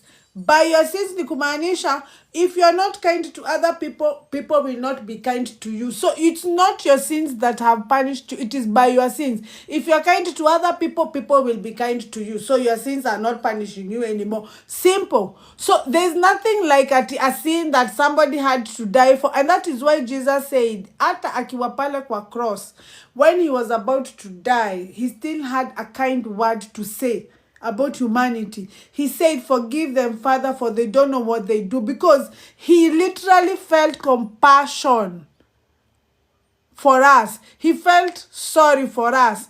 Because the message he was about to give us was supposed to liberate us. But we were not in a position to receive. Humanity was not ready for that message. But now we are. Have you guys noticed now we are so ready for this message? Zamani ungeambia watu ati spiritual, ulikuwa unakaa ni kama cult, ni kama Illuminati, ni kama sijui nini. Haikuwa ready kuwa accepted. Anything that is preaching something different from what a pastor would say in church was not accepted. Was not accepted. To a point mpaka saa hii watu wanaambia mamangu ati nilifungua kanisa nasema hakuna God. Ati na tunanyoa nywele kaa tumevaa manguo za white usiku. That is how much spiritual was not accepted. Na mimi naelewa hao watu wenye wako ushago. Sasa mtu anashindaga tu hapo hivyo around Thika, akienda sana Thika town tena around. Sasa na expect atoa information wapi na anafanya zero grazing. So mimi namuelewa tu. Sunaona. So hata haiwezi nishukishia. Haiwezi nishukishia. Mimi naelewa atapata wapi information, atajua aje. Nani aliona nikinyoa nywele yangu? Nani alikuwa amevaa nguo ya white? Hata nikivaa nguo ya white napelekwa wapi? So what? So what? Mi nashinda kwa nini watu wanajaribigi ku get attention on very minor small things that hata I don't understand. Anyway, tuendelee. Nini ingine tulidanganywa? Si ndio? Tulidanganywa that the universe is emotional, it is judgmental. Wacheni niwaambie. The reason why some of you are still begging in churches. Wacha sasa hata nitoke tu, wacha tu niseme tu live chenye kitakuwa kikuwe tu, as long as I'm standing with the truth. The reason why you're still begging in church, the reason why you're still hopeful. You're hoping that your desires will come true. Why you think that your prayers are not being answered? You have been praying for so long for a breakthrough, lakini the prayer is not being answered. It's because we were lied that the universe is judgmental, it is immoral, it is the custodian of morality. Mwacheni niwaambie, the universe is not judgmental, it is not it does not have an opinion, it is not emotional. The universe is only interested in what signal are you sending. It is mechanical. It doesn't matter whether you are the best beggar. What signal are you sending out? You're begging with fear. You're begging as a beggar and you're not a beggar. So the signal that is going to come back is that you are a beggar. So you will be shown a lot of ways to beg. You will even beg your soldier. You will beg people you don't have to beg. Because that is the signal you're sending. Ati dunia ni mbaya, ati you have to behave in a particular way, so that favorism can come to your way. Ni lazima ufanye, ni lazima utubu, ni lazima utoe, ni lazima ufanye, mara sijui ngapi, sijui nini. The universe does not care about what you want, about your opinion, about what you think is right, about what you think is wrong. The universe doesn't even know what is good, what is bad. It is just mechanical. You send a thought with a negative charge, the thought is going to come back to you with a negative charge. It is not punishment. It is not favorism. It is not, I don't care what you think. It is mechanical. It is the way it is. Simple. So, si wala watu wamenyenyekea zaidi wanapataga injili. Si munaona venye watu wengi unyenyekea hawapati anything. In fact, group ya kunyenyekea ndio kubwa sana in a third world country. This is a Christian country. This is a very prayerful country, by the way. Sindio, a very prayerful country with a population of over 65%. Over 65% survive under $1 a day. In a very prayerful country like this one. All churches are full every Sunday. What are we doing wrong? Nani ameweka chini akajiuliza how are we doing it wrong? Because there has to be a way we are doing it wrong. There has to be something wrong because over 65% living under $1 a day. That's a very poor country. Sindio. So ni kumaanisha there's something we are doing wrong. So as long as you think that thing that you are praying for, you don't have it, as long as you're praying in a place of lack, you're not getting it. You're not getting it. It doesn't matter how good you are. It doesn't matter uongeagi mambo za watu. It doesn't matter uingiliagi watu. It doesn't matter hata ukikutana na shilingi za watu hapo pesa huwezi chukua, huwezi iba. It doesn't matter.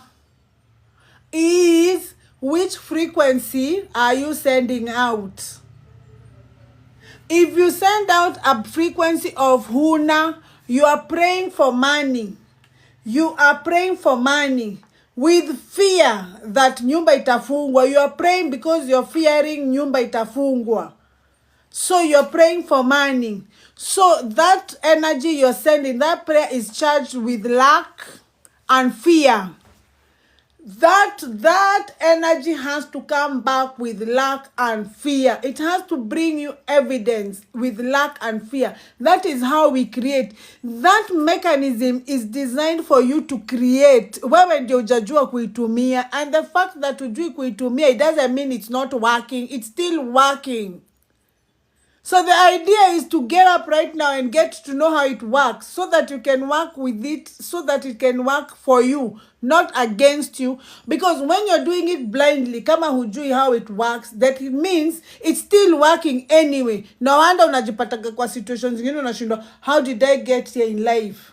Na venye nilikuwaga nimechangamka mpaka nikiwa high school, na venye nilikuwa nimechangamka nikiwa college, nilifika aje hapa? Siku hizi hata sinanga opinion. Nobody cares about what I have to say. Hata kwako usikizangu, opinion yako ndio inakuanga ya last. Ulifika hapo aje? Na wewe ulikuwa prefect shule. Ulifika aje? You are a leader from a young age. Ulifika hapo aje? Si ndio? Sasa unapata wewe ujaelewa hivyo.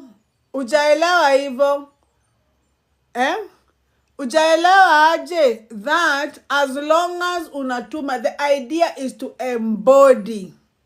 The idea is to embody the feeling of what you want. How will you feel when you have the money? How will you feel ukiwa na hiyo figure?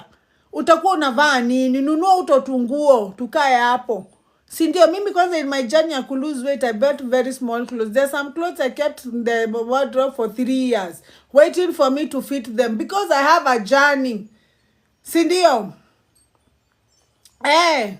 Lakini huwezi kuwa unaombea wealth, alafu mpaka hata ukiombea chakula unaomba kama uko na fear ujui yenye utakula kesho utatoka wapi. Unaombea hii juu unaona ni kama umefeviwa, sasa una reserve favor ya kesho, ndio kesho usikose, na unafanya hivyo in with fear and scarcity mentality. Unacheza na law of decrease. Ukicheza na law of decrease, law of increase is not available for you. Si kujudge, si punishment, si kugandamizwa, si Mungu kukuondolea sura yake, si curse, si kurogwa, si hizo. It's mechanical. It's as simple as that. That is what we call awakening. Awakening now is the ability to take control, to understand that the message you send out, it is your inner that is controlling the outer. Once you conquer something spiritually, you don't need to bother yourself with the physical effect. It's already done. Because it is the inner that affects the outer. It is the inner that creates the outer. So once the inner is fine, thank you. Huku nje lazima ikuwe fine, thank you, with or without your effort. Si ndio? With or without your effort, lazima ijipe. Lakini kama ijajipa ndani, huku nje iwezi jipa. Sasa you guys are working the law backward. Unataka huku nje ijipe, ati ndio huku ndani ijipe. Unataka kwanza uone hiyo do, ndio pate hiyo peace na kujaka na hiyo do. Haiwezi. Ni lazima kwanza ufeel hiyo peace. Si ndio? Ufeel hiyo peace, na ufeel venye utafeel pesa, hiyo pesa ukiwa nayo uanze kufeel sai, ndivyo uingie kwa hiyo frequency yenye unataka, ivute hiyo frequency yenye unataka. We are magnets. So you cannot have something that you don't have it spiritually first. Having it spiritually is that, are you a kind person? Deep down, are you a kind person? Yes. So huku nje kuwa kind to other people ni rahisi, na watu kuwa kind to you ni rahisi, because mimi nitakumbuka you are kind to me, I'll have no choice than to be kind to you. Si ndio? Na ukikutana na mtu you're being kind to them and they are not being kind to you, you are immediately una realize that it is not time to judgment. Unaelewa the only reason they can treat you with unkindness because they don't have kindness to give to you. So it is your job to teach them kindness. Not to be unkind because they have been unkind. Sasa ujamsaidia, ni wewe umuonyeshe being kind in the form. So the unkind people require the most kindness. Ukielewa hivyo is easy. Sasa mtu hawezi kushukishia. Sasa wewe umetoka survival mode, umeingia creation mode. Creation mode inaanzaga kwanza, unajuaga kwanza ukiingia creation mode, kwanza life yako kwanza aging inapigaga pause on its own. Because most of the energy is you're redirecting it deliberately to yourself. Ukiona kitu inataka kukupea stress, unajiseparate na hiyo kitu. Kama ni bwana unamweka hapa, unamsolve kama TV. Lakini usimsolve akiwa ndani ya hati yako, atakudistort. Na akikudistort, sasa hata wewe sasa uko kama yeye. Umeshaingia kwa energy yake. So kama anasikia vibaya na anajaribu kusikia vibaya, utajipata ushasikia vibaya. Lakini kwanza mweke pale. Mweke hapo hivyo, mweke hapo kama doli. Uangalie, ujiulize, huyu mtu ni nini namsumbua? Where is this behavior coming from? Utapata hata wewe kuna venye una behave, ina trigger hiyo behavior. Ukinotice kuna ka behavior una behave kana trigger hiyo behavior, utaweza kuacha na utaacha kumtrigger. Problem solved. But sasa uwezi solve problem kama hizo ukiwa na majam, always overthinking, ukiplanigi venye ulioleo, ukikumbuka venye ulikuwa msupu, venye alikubembeleza, venye alikupea, sasa unarudi huko nini? Si ndio? Si ndio? Si ndio? Yeah, so elewa hivyo. So elewa that life, that the universe is mechanical, is not emotional. It's not it won't matter how many times you cried, it won't matter how many times you begged, it won't matter. Na hiyo kitu ndio inatumaga muone kama ati poverty is spiritual. Sasa munaonanga watu wote wanaishi na poverty wataenda heaven kwa sababu wao wamesha safa yao ya kutosha. It's not true.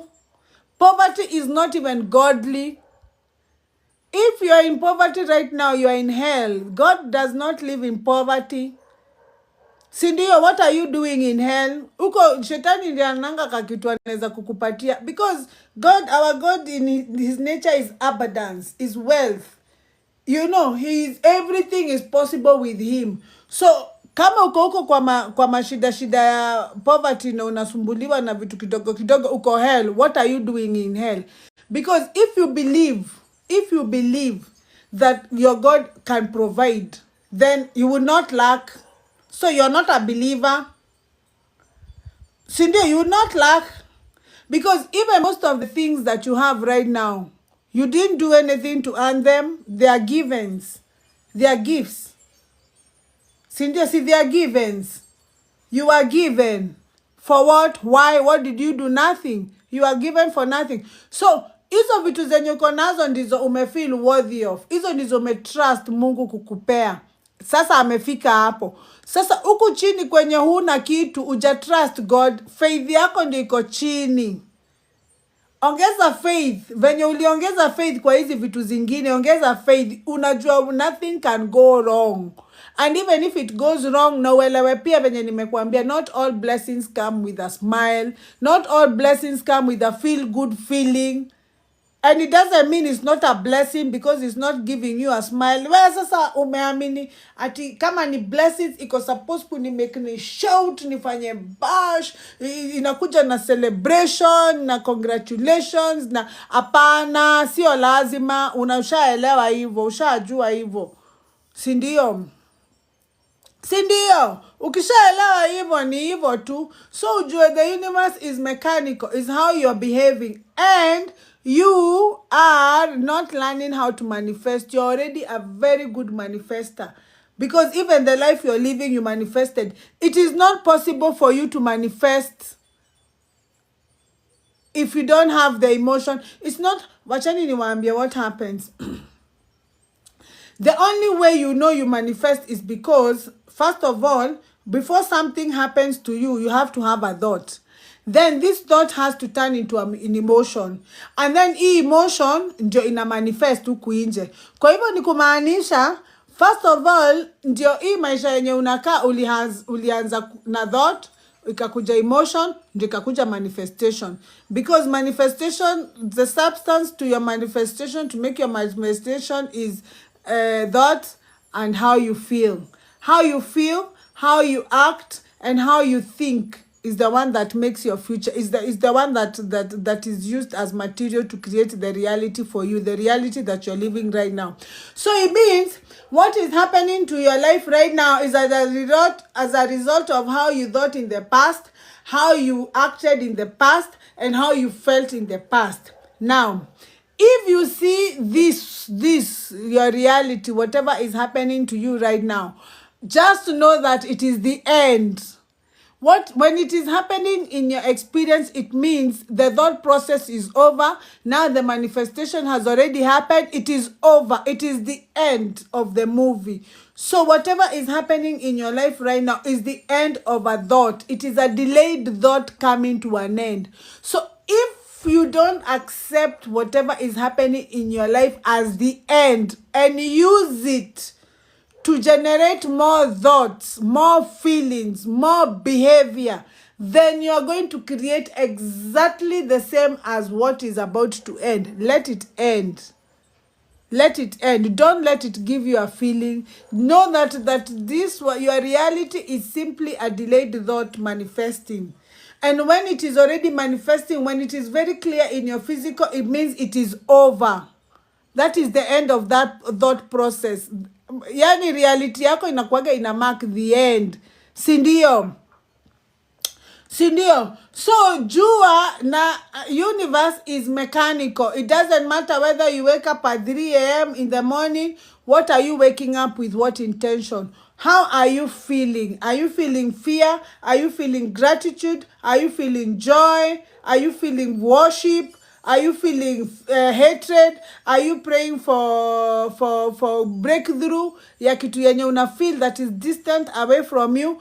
That is what matters. In fact, your thoughts, if you can be able to catch your thoughts all the time, if you can be able to know ni thought gani nimekuwa nikifikiria sana, hiyo thought iko na positive ama negative charge. Ukipata iko na negative charge, una manage every time inakuja kwa kichwa yako unaongeza ka positive charge. Every time inakuja kwa kichwa yako unaongeza ka positive charge. That is a better form of prayer than kneeling down and begging every Sunday. That is even prayer enough, because in your thoughts are soaring seeds in your mind, and they have to grow. Your mind is very fertile. Every seed imezikwa hapo has to grow. So if you can be able kuzika positive thoughts, they will grow positive life. Your prayer has already been answered, and you didn't have to beg. You didn't have to do things that you don't want, to drag your body to church because you're feeling, after you don't go to church, you're feeling guilt and shame. Donadhi kanidha, ukikutana na watu, dina kwa na kanidha, society nayo imedesigniwa, kala kenye katatoka kwa line, juu tumewekwa kwa line na system. Yenye itatoka kwa line, kama mimi nilitoka kwa line when it comes to how a good wife is qualities of a good wife. Wacha nizite qualities of a good wife. Mimi a good wife, mimi nimeanguka zote from A to Z. Sasa society imedesigniwa mwenye ametoka kwa line. Sasa all married women have been designed to gang up against me and condemn me getting out of line. Juu mimi nimekataa kukaliwa. Mimi nimekataa hizo marules mingi sana. Hata wewe umekubali kwa sababu ulipata watu wakikubali. Uli approve path juu imeapproviwa na watu wengi. Mimi hata muapprove dunia mzima. Kai inifai simple. Sasa imedesigniwa. So mimi nikiketi karibu na watu wameolewa kama mimi wasifit. Juu mavazi yangu haifit. Mimi sijavaa rinda. Si ndio, kwanza navanga mpaka hizi stoki za mesh na hot pant. Si hizo ndizo navaa. Si ndio, kwanza nimetoboa sijui wapi, nimefanya sijui nini. Hizo vitu zote mimi si qualify as a qualities of life. Ati nikose kwenda aluta nikaya hapa ati sijui nimekalisha watu wazima. Fani kiisha ndarudi, siwezi hama. Juu sikutoka na nguo zangu. Fani kiisha nitarudi. Sasa utapata most people all the sheep have been designed, have been brainwashed that kamocha kakitoka kwa line kanajajiwa na hawa wengine. Sasa we unafiriki kutoka kwa line, lakini ukiimagine utajajiwa na hawa wengine. We wezi hold your judgment. Sasa una approve parts as haufai ku approve hazikufai because other people are approving. Mi haiwezi. I've got only one life to live. Hii moja. Ati? Hii kunaweza haribika kuliko jana. Ati? Aje? Haiwezi. Sasa unaona, sasa mimi ndio sija nini hivyo. Wewe jua that the universe is mechanical. If you're feeling fear, sit down and check with yourself. Si ndio? Weka alarm kwa simu yako mara 5 kwa siku. Kila saa alarm ikilia, unawacha venye unafanya. Kwanza unafunga macho, unasikiza, na feel aje. Nini inanistua? Ni nini hiyo? Nini inaniweka pressure? Ati rent ni date 30. Leo ni date 28. Kwa nini inaniweka pressure? Kwanza kuna wengine wenye mnaonanga date imefika date 25. Mustuko direct. Hamtakaki kuona hizo ma date 28, date 29 zinawaweka fear. Si ndio? Sasa as long as hiyo kitu inakuweka fear hivyo, situation haiwezi change. Situation yako haiwezi change kwa sababu unatuma the exact same signal ya fear na scarcity. So what you are receiving is fear and scarcity because it means you're looking at a life through that small lens of fear and scarcity. So life is going to show you how things work through that same lens of fear and scarcity, and you're looking for abundance. Sindio? We're looking for abundance. Hawezi iona. So stop begging, stop fearing, stop worrying. Sindio? Stop planning. Hizi stories za kuplan nani alikamna? Mpaka saa hii hamjawahi notice that things don't go according to plan. That planning is needless. You might plan, hata kesho kuna venye umepanga, and things might go a very different way. You might even decide utatoka kwa hao. Huko kwenye unapanga kwenda unaweza decide hata utatoka kwa, ama udecide umejipata kwa gari za Kisumu ukienda Kusumu. Si ndio? Things don't always go as you planned because what is going to happen tomorrow is as a result of a delayed thought. Is as a result of a thought you had before. Now, unless you have the ability to go back in time, change that thought so that it can manifest different tomorrow, there's nothing you can do about it. You're stuck. But during that delayed thought, when it is happening, you don't have to associate yourself with that situation. Understand that whatever is happening to you is as a result of a thought you had before that has delayed to manifest. Now it is here. Sindio? So if you don't like the results, of that thought, then you cannot have the similar thought now. Because the minute you have a similar thought like the one you had, then it means you are going to have the same result. Same choices, same results. Same choices, same results. It's all up to you. So inakurequire, kama ulipata fear ukitengeneza hiyo situation uko, na saa hiyo situation uko saa hii inakupea fear, tafuta njia ya kukua calm. Hata kama inakupea fear aina gani, usiuziwe uoga na hiyo situation. Kaa gangari, sema it will all work out. It will work out. Kwa sababu sasa unaelewa the minute uko na fear saa hii situation inakutrigger kupata the same thoughts, the same feelings you had when you were creating it. So if it triggers you to have the same thoughts you had and the same fears you had when you were creating this situation, then your future is very predictable. Your future is very predictable. Your future is very predictable. Your future is very predictable because you will not be happy. Same choices, same results. Same choices, same results. They can never be changed without change. Change has to come first so that change can come. Another lie that tulidanganywa is that seeing is believing. That is a lie of the highest order. Hiyo hata si secret, is a lie. Because even the Bible, Jesus knew when he said, believe it is yours, Believe you have it and you shall have it. What did Jesus mean? Jesus meant that you cannot wait for the evidence to believe what you want, your desires. No. Your belief that your desires have already happened is the evidence of your desire coming. Let me explain. Number one, the minute umepata desire in your heart, for example, unaweza amka asubuhi udecide unataka kwenda out na ujaenda kukatia, ujaenda kutafuta demu, ujaenda kutafuta chali, lakini wewe umetoka kwa hao unataka kwenda kujibaba. Ukienda out uone pale kuna mrembo amekaa, ile ndio chakula yangu, ile ndio chakula yangu. So you start having a desire. You even try to buy her drinks. You try to send the waiter to give you the number. You try, but ukitoka kwa nyumba hukuwa na hiyo desire.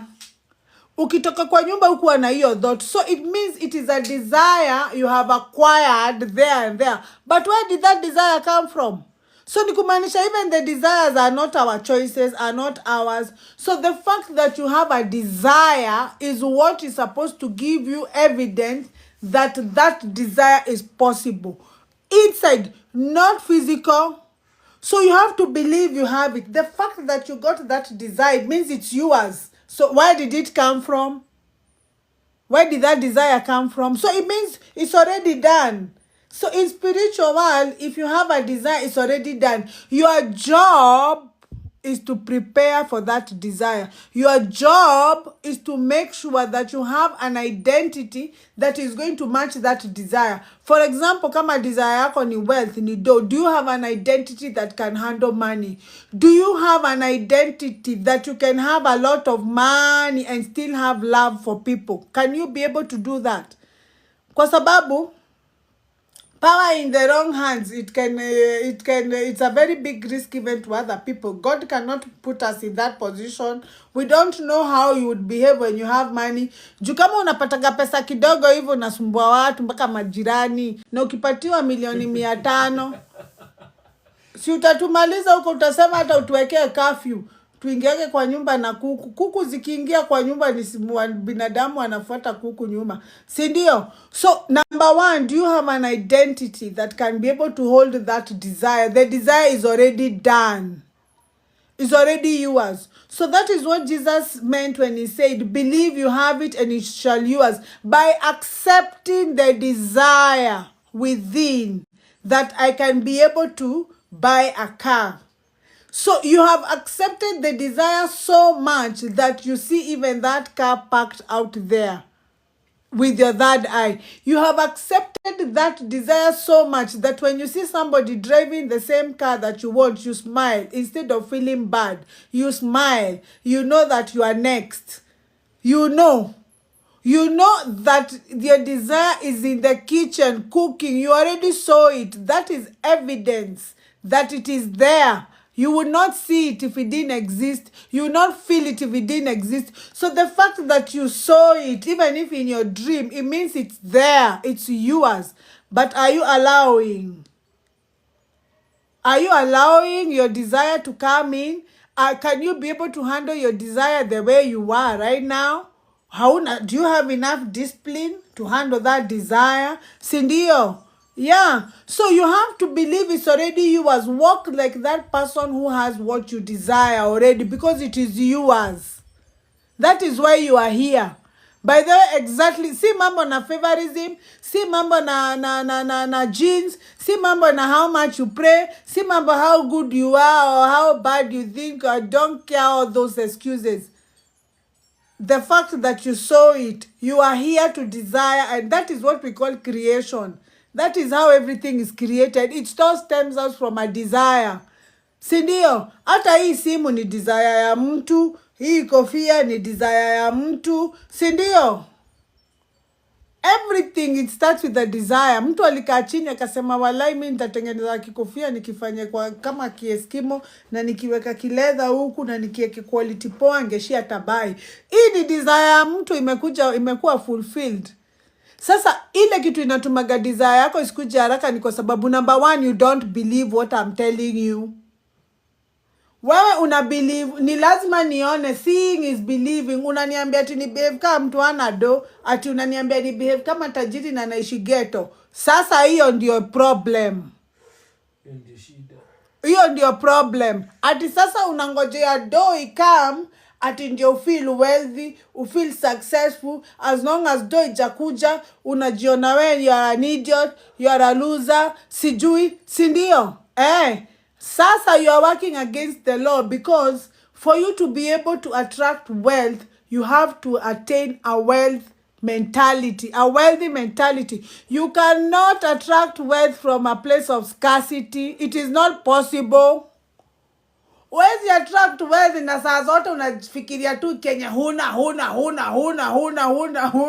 Haiwezekani. Ni lazima uanze count your blessings. That is why Jesus insisted, count your blessings and name them one by one. Because when you're counting your blessings, you're remembering what you have. You're not remembering what you don't have. That part of your thought is blocked. So the idea is to block that part as much as possible by counting your blessings. Answer now, breath, life, my good skin, my eyes, my ability to see. Ukianza kucalculate blessings zako hata hawezi maliza. Sindio? Sasa, you have to count all your blessings so that you can block that part of your brain that is remembering what you don't have. Because by not remembering what you don't have, it means you're remembering what you have. So, unacheza na abundance. Because unacheza na law of increase. Because you're remembering what you already have. Sindio? So you're giving thanks for what you already have. So umeingia kwa law of increase. Ukicheza na law of increase inaletaga tu law of increase. You need effort. So cheza na law. Now let the law do the work for you. Amwanagi matajiri hawananga stress. They work with the law. The law does for them. In the morning when they wake up, they first deal with the mind, soul and body. Matajiri wakiamka asubuhi hawezi amka ati kushika simu kureply my email. Me by the way, mi nashaka simu yangu saa 6 ama saa 7. Ukipiga before that, I don't care what you have to say, but I cannot give you the best part of my day, my morning. My morning determines how I spend the rest of my day, and how I spend the rest of my day determines how I spend the rest of my life. And I give you my morning. No, you have to wait. Mi naambiaga bwanangu, the world can wait. Sindio? The world can wait. I'll talk to you, but later. Sindio? In the morning, I'm very busy taking care of my mind. I do a 15 minutes workout. I drink warm water. Because now I'm dealing with my body, my mind, and my soul. And I have a moment of silence. I plan my day, I bless my day, I give gratitude, because that's how you anchor yourself. Si story ya discipline, ni story ya kucheza spiritual. Sasa umejianka, unajua nothing can go wrong. Even if it looks bad in my eyes, I will still see it's good. It's still good. Because it's creation. And God cannot create something bad, no. If God allowed it, it is coming with a lesson. I am very eager to know the lesson that it is coming with, rather than judging the situation, whether it's good or not, whether I deserve it or not, whether it is the right time or not. Instead of judging why me, I don't care about those things. I'm very eager. I want to know what lesson is coming with this one. Sindio? Because I know I'm here to have a blast. And sometimes, for you to have a real wow experience, you need some lessons. Imagine all the things that you went through, the things they taught you. Imagine if you didn't know any of them. You'll be so blunt. Life will not even be fun. You'll be so... Ungekuwa fala. Ungekuwa fala sana. Lakini kuna vitu zilikufanyikia kwa maisha zikakutoa hiyo ufala. Sasa ona wewe si fala. Sindio? Sindio? The world can wait. Sindio? The world can wait. Let people wait. Once you're done with taking care of your mind, your body, and your soul, you do a small workout, ndio nafunguaga simu. Sindio? Sasa ndio tuongee. Sasa you can tell me I can handle. I'm anchored. Sasa hata kitu kunibeba mind yangu ni ngumu. Kunipea stress ni ngumu. I'm able to rest. Ati naweza kaa hapa and nikae 20 minutes and you decide I'm going to do nothing. You know, you guys, something I realized is that The most important thing you can do in your life is nothing. I'm like, Sindio, sometimes the most important thing you can do in your life is nothing. As in, sit down for at least 15 minutes every day and do nothing. Nothing ni kusema, you're not solving, you're not planning, you're not sorting anything, you're not judging, you're not thinking. As in, hata thoughts zikikaa unaziangalia kaa venye unaweza simama pale Mombasa Road kwa highway, Volvo ikipita unaiangalia inapita, Rembo ikipita unaiangalia unapita. Ushindagi ukichunguza hiyo gari imeenda kusimama stage gani ingine wapi. Ukianza kuchunguza hizo magari zote kwenye zitaenda hautakuwa na anything. You go mad. Sasa unaangalia thoughts zako kama hizo gari, thought ya kukuja venye utaenda sijui wapi, kikuja unaiacha ipite. Unado nothing. Thought ya kukuja ikikwambia ujaribu kusolve kitu unaiacha ipite. Unakuwa disinterested with your thoughts. As in hauna interest, unaziangalia tu. When you are doing something like that, let me tell you, it's like giving your body an upgrade, because it means during those 15 minutes, all the energy in your body is going towards your own growth and development. Hapo ndipo utapata my ideas zina work. Hapo ndipo utapata my ideas zinakuwa motion. Hapo ndipo utaona singefanya hivi, ningefanya hivi. Ama hizi savings zangu niko nazo. Ama nisifanye hivi, nifanye hivi. Ideas will just come from nowhere, because now you have energy to create and you are here to create. You are a human being. You're supposed to be. You're not a human doing. Doing. You're everywhere trying to outdo yourself. You're trying to do.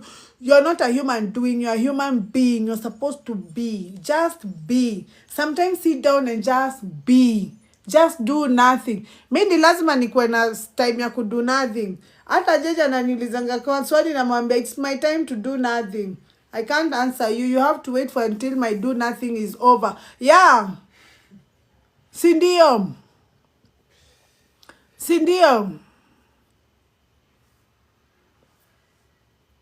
I'm not saying the whole world can wait so that you can become passive. I'm not talking about being passive. I'm not giving you excuses to be lazy. I'm saying the whole world can wait. Anything that is taking your energy, suddenly you are gatekeeping. You're gatekeeping your energy. As in, kitu inaweza kuwa hapa, inafaa ikustress, but you may deny your permission. The whole world can wait. You're not solving anything. You're not dealing with anybody's bullshit. You're not dealing with anybody's struggle. You're not trying to help somebody. You're not trying to outshine anybody. You're not trying to compare your life on social media with anybody. You're just being there. 10-10. Sindio, that is what I mean by wait. Sindio,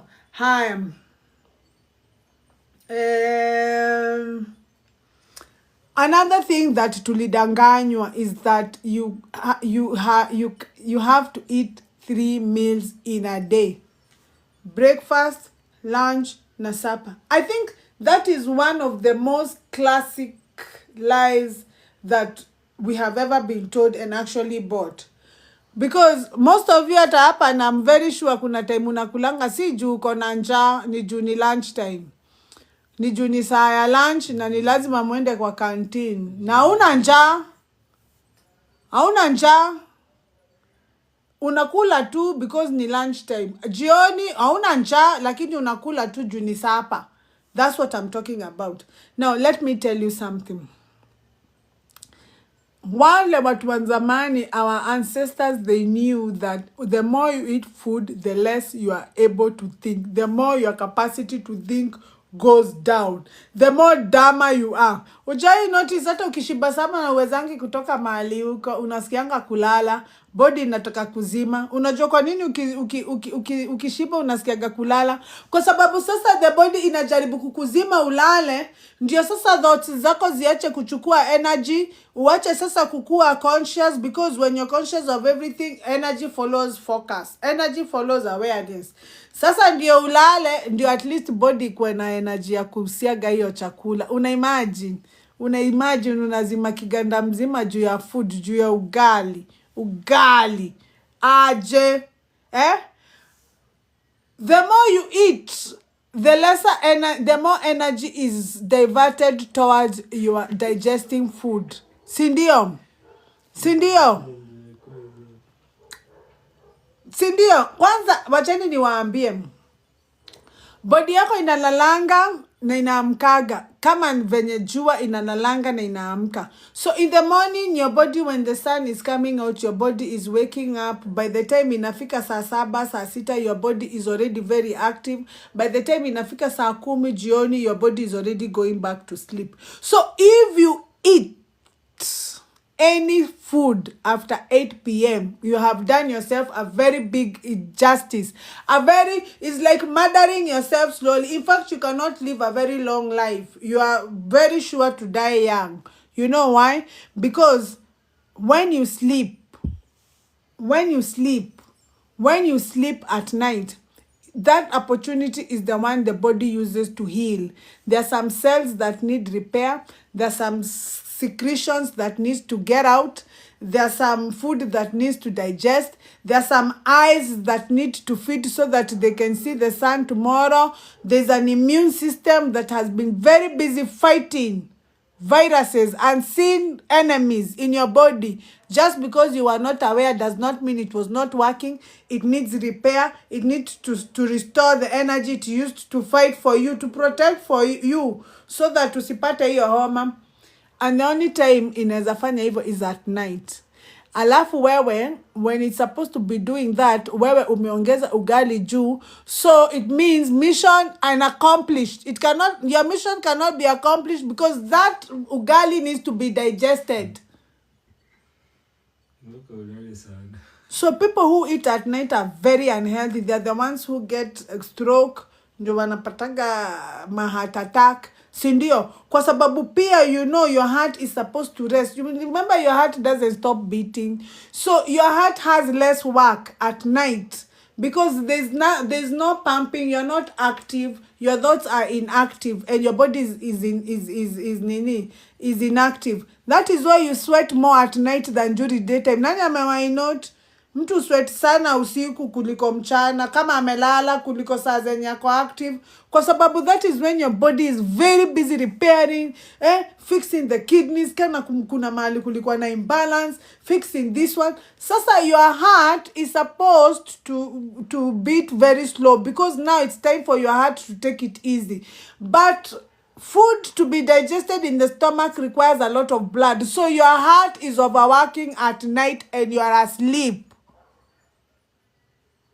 Your heart is overworking at night and you are asleep on a closed system. Hata fadhali mchana, unatembeaga hivo, unahoma, unaamka, maybe mahali umeandikwa kazi, unasimama the whole day, at least uko active. Sasa you're inactive, you're not conscious, but your heart is beating so fast. Hiyo roho kusimama ni very easy. Sindio?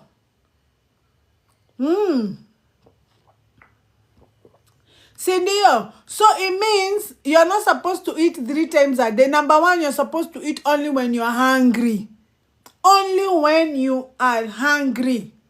Hata kama sio lunchtime, hata kama ni lunchtime, don't eat 3 meals a day. Kwani mnaonanga hao watu wanakuaga na poti kubwa, shida ni nini? It's because saa zenye umekula breakfast umekunywa chai na mandazi 2. Chai ya maziwa iko na sukari na mandazi 2. Hii mandazi kwanza ni ngano imerushwa kwa mafuta, ikasoak hiyo mafuta na sukari na Blue Band. Bas, sawa. Kabla body yako hata ijamaliza kuproduce enough juices kwa tumbo yako ndio ipambane na hiyo mambo yote, ni lunch time. Umeongezea ugali. Nataka uimagine hiyo tumbo tu. Hiyo chakula ijatoka kwa tumbo. Saa zenye tu breakfast imeanza kuganda kidogo, umeongezea ugali na matumbo. Sindio? Na matumbo. Hiyo tumbo sasa imejaa. Alafu umeshinda umekaa chini kwa ofisi, ama we ni mama mboga umeshinda umekaa. So customer akiuliza unauza na kidole. Hii ni 100, utoki mahali huko. Hii ni 200, hizi nazo ni utoki, usongi. Kwa hivyo hata uaid hiyo body yako kudigest hiyo chakula juu usongi. Unajua saa zenye unasonga hivyo unasaidiaga intestines kugeuza hiyo chakula haraka, so inapikwa haraka, so usongi, so hata igeuki. By the time inafika saa 10 unaona ni saa ya chai, unasema kachai kakuje. Kanakuja pia na mkate imepakwa Blue Band. By the time umeenda kulala tena umekula ugali na sukuma. Una imagine ile madhogodhani iko kwa hiyo tumbo. Hakuna kitu ingine unaweza fikiria, hauna akili ya kufikiria kitu ingine. Akili yako yote imeenda kwa tumbo, body yako ina decide, si ndio? Ndio unaonanga body yako sasa vitu zingine yezi digest, ina decide kuzistore kwa body yako kama fat. Ndio unaona ukiwa na fat mingi hivyo, ukiwa na poti kubwa sana, it is the food that the body didn't have the chance to digest that was deposited there, itadigestiwa. Si ndio? Si ni kuweka kando. Sasa kabla ijamaliza breakfast ushakula sapa. Si ndio? Kidogo umepigilia ugali na samaki.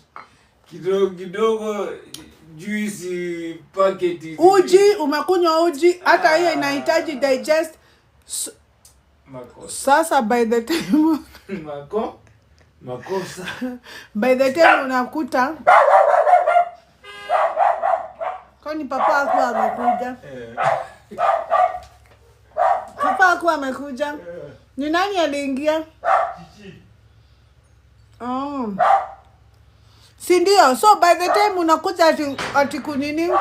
By the time unakuja body yako inakuja hawezi think, kwa sababu kila kitu unaonaga ikiwa ngumu, kutoka mahali huko unaonaga ikiwa ngumu, kwa sababu unaona gani kama ulishakuwa mlezi, unafikiria ni weight, si weight, kwa sababu energy yako yote unafikiria tu mambo ya kukula. Sasa uliingia kwa hiyo momentum, so unotisigi, so by saa 7 unakuaga na njaa, wezi say you can't help it. Body yako sasa ilishakuwa addicted na food. Sasa wewe unashindwa, mimi nakwambia aje ati usikule lunch, unashindwa aje? Mimi unaona wezi survive juu ya njaa. But ile madhara inakuletea, nimekwambia you cannot live for long. If you eat 3 meals a day, you will die very young. It's very easy to know. Because now your heart cannot be using all the energy just to digest food. You have other functions. Your brain needs to feed. Your immune system needs to feed. It is your immune system that is fighting and viruses that you cannot see. Even today, you don't know you are exposed to how many. You don't know how many germs you ate, how much germs you ate. You don't know what is happening. Just because you don't know, it doesn't mean it's not happening. It's still happening. Unaona? Si ndio? If you crave, okay, unaona, mimi nashindagwa. Hii tabia ya kubeba water bottles ilitoka wapi? Kwa sababu mimi nikigrow up hatukuwa na water bottles. Siku hizi zinakuja mpaka decorated nini. Si tukiwa high school hatukuwa tunabeba hata water bottles. All of a sudden queue imetoka out of nowhere, and you're not supposed to drink water when you're not thirsty. Your body is very intelligent. Your body knows what it needs. If you're dehydrated, your body you have to drink water. Unaona, all of a sudden tushaambiwa ati tunakunywa maji kila saa. Sasa wewe usha create system ya thirst, unasikiaga kiu kila saa. So now your body wants water even when it doesn't need it. What you don't understand is that creates an imbalance in your body, and now your kidneys have to overwork. Ndio unaona reno kumejaa, unashindwa. Hizi magonjwa zingine hazikuaga zimetoka wapi all of a sudden. Zamani tuko tunasikia magonjwa zingine, na ukisikia ni moja moja. Si ndio? You only feed only when you have to, when you feel hungry. Me, I eat only 1 meal a day, and not necessarily I eat. If I don't feel hungry, that's it. Si ndio? If I don't feel hungry, I don't eat at all. If I don't feel thirsty, I don't drink water. Because I know my body is very intelligent. If I need water, because elewa, too much of something is dangerous.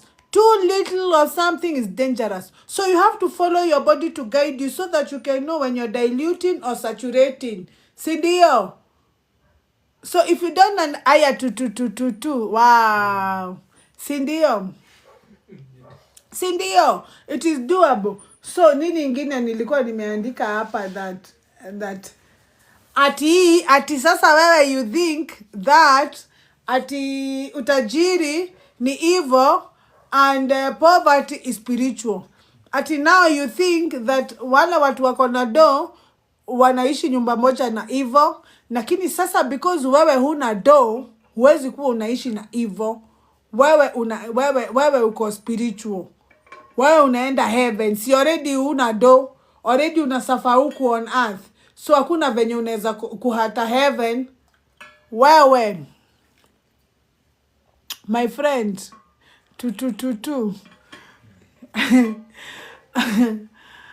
my friend, kama una believe hivyo, niko hapa kudisappoint.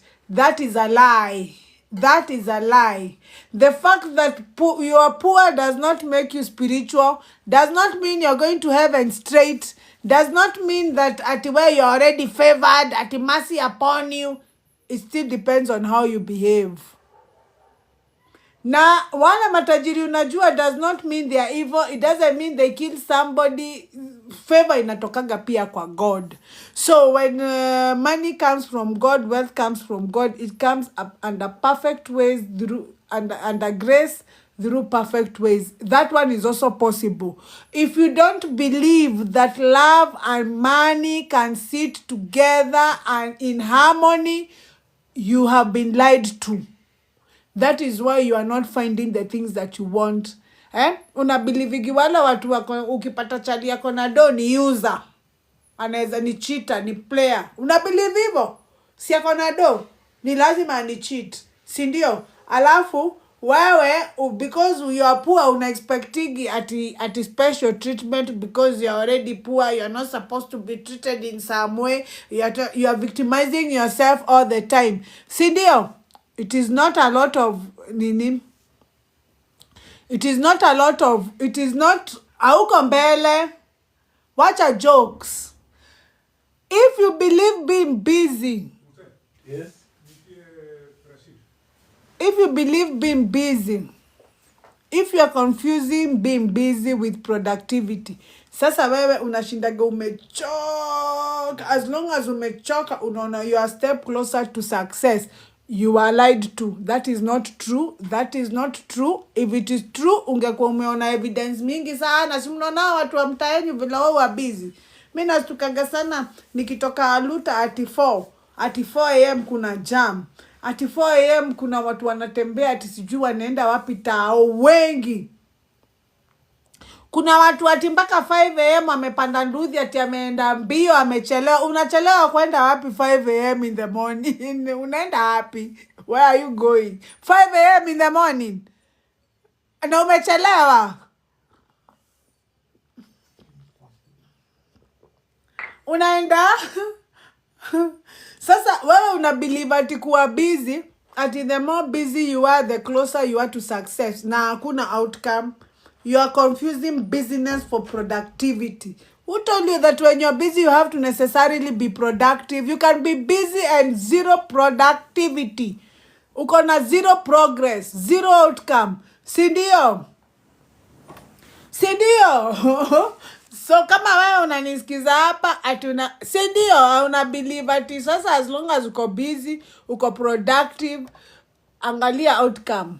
Sit down and look, ajiulize kama ndivyo naamini, where is my outcome? Nimefanya job miaka 5, nimefanya job miaka 7 kutoka niandikwe kazi, kutoka nimalize kole. What do I have? Ukiangalia uone hakuna, ujue wewe ni mmoja wenye naambia mlikubali uongo that being busy means being productive. Ujue ni wewe naambia. Kama una kakitu na unakuaga busy throughout, ujue wewe ndio naambia. Mimi sikujui lakini ni wewe. There is a belief that you have believed that as long as uko busy, mpaka wengine wenyu unakutaga mtu ati anakuja kuniambia ati yeye anatafuta job. Umeconfuse business for productivity to an extent ati utafutangi pesa, unatafuta job. So unaona ulipata job na ukupata pesa, unashindaga umechoka kwa sababu uliomba Mungu kazi, hukuomba do. Sasa kazi iko lakini pesa hakuna. Si ndio? kwa sababu ya kuconfuse business with productivity. So ulikuwa unamaanisha pesa ukiitisha kazi. Sasa the fact that you're confused does not mean that the universe has to be confused with you. The universe, the law is very clear. What you ask for is what you get. So if you're asking for work, meaning money, you will get work without money. Until now you mean money to get money. Simple. Sindio? Simple. Sasa hizo stories zingine za hapo katikati ni stories za jaba. Tunamaliza hii live saa ngapi? Mnataka tumalize saa ngapi? Leo nilikuwa nataka kuja kuwachanua. Niliona hiyo last time, hiyo live ya last time venye mlishinda mkiandika hapo tulidanganya. Nikasema wacha tu niweke mauongo zote zenye mimi najua kwa basket, nikuje tu nini yote. Tumalize 11 sawa. No problem. 11 deal. Sindio? So kama uko hapa unaamini ati kesho ukiamka 5 ati unaamini sasa umemove one step closer to success na pesa yenye unaamkia uioni, you're very far away from success guy. Kuna mtu wako hapa anaamini hivyo? Mimi lakini sitaki. Kuna mtu wako hapa anaamini hivyo? Ni nani huyo? Hebu nikuone, hebu fanya hivi tu nikuone. Si ndio? Gani hiyo? Kunaye Stella. Ati ulikuwa umeamini ati the more venye uko busy inamaanisha unakaribia success. Ati venye tu uko busy, bora unaamkia mboka asubuhi, bora unajituma, ati unaamka na una outcome. Shida ni ati hauna outcome. So differentiate between being busy and being productive. They are very different. Sindio? Hii ni lip gloss ya nini ya Fenty. Nilinunua ni ya Fenty. Sindio? So elewa hivyo. Haya, mauongo ingine gani? Sindio? Ati ile uongo ingine yenye tulidanganywa na tukakuichambua saa hii ni kudanganywa that we are linear beings yet we are dimensional beings. What do I mean? Ni kuplug nini? Nitakupea namba, ni inbox. Nitakupea namba. Sindio? Mimi siwezi jaribu ati kushukisha. Kushukisha ni kumaanisha end of life. End of life aje. Unaona nimeanza, nimeshapitisha 40, nimeanza kuona gedha lala salama. Mimi nikufe kama sijafanya vitu zingine ama sijavaa nguo zingine ati juni za Gen Z. Mimi ni Gen Z at heart. Mimi kwanza ni Gen Z kuliko majenzi wengine juu mimi ni Gen Z at heart. Sindio? So we are multidimensional beings. We are not linear beings. What does that mean? It means that there is no yesterday, there is no tomorrow. Yesterday and tomorrow is happening now. Now, that might sound a bit confusing, lakini this is how I would like to put it. That might sound a bit confusing, lakini sasa volume ni ya nini? But this is how I'd like to put it. That might sound a little bit confusing, but this is how I like to put it. Has anybody here ever been to yesterday? Has anybody ever been stepped into yesterday? As in useme nilikuwa jana, nilikuwa nimeenda kufix mambo sikuwa nimefix jana, nikarudi leo. Is there anybody who has ever done that? Because it's not possible. Why is it not possible? Because have you ever thought about the reason why it's not possible? Because yesterday does not actually exist. It's not there. Has everybody ever been into the future? Anybody ever gone there to the future? As in unaona future, umeenda future, umevisit, umerudi, useme juzi nilishinda future, sasa ndio nimerudi now. Has anybody? The only way you can go to those places in future or yesterday is through a thought process. Thought process. You can only go to your future through your thoughts only. There is no any other way. And the only way you can go through your thoughts is by thinking about those thoughts now. So every time you think about your future, you're thinking about your future now. So you're going to your future through a thought process now. Now, not tomorrow. No, now. So it means anything that you want to do, you would have wanted to do yesterday, right now is too late. If there's something you want to do tomorrow, right now is too early. So you cannot be able to go to these places because it is either it is too late or too early. So what evidence do you have that they actually exist, that the future exists and yesterday actually exists? There is no evidence. So it means they exist now. Because for you to be able to go tomorrow, you have to go now through a thought process. There's no any other way. There's no any other way. So it means that it is our mind in a perceive tomorrow. For example, saa ni saa 4:30, si ndio? So, tunangojea ifike saa 6 ndio tuingie tomorrow. Jana tulingojea ifike saa 6 ya usiku ndio tuingie tomorrow. Tomorrow imekuja kama today. Mimi sijaona tomorrow leo. Nani ameona tomorrow leo mahali? Lakini jana tulikuwa tunangojea saa 6 tuingie tomorrow. Venye saa hii tunangojea saa 6 tuingie tomorrow. Si ndio? Tunangojea tuingie tomorrow. Lakini hiyo tomorrow ikifika itafika kama today. Hakuna mahali, hauta note difference. For example, saa 6 ikifika, hauta note difference between yesterday and tomorrow. So ni kumaanisha there is no boundary. It's all in the mind. Wewe ndio umeweka hiyo boundary. Because uligrow ukijuaga kuna kesho, kuna jana, una make plans za kesho, una make, unapanga, unaona. But if you look at it literally, it is not possible. It doesn't exist. Tomorrow doesn't exist. And when it gets here as today.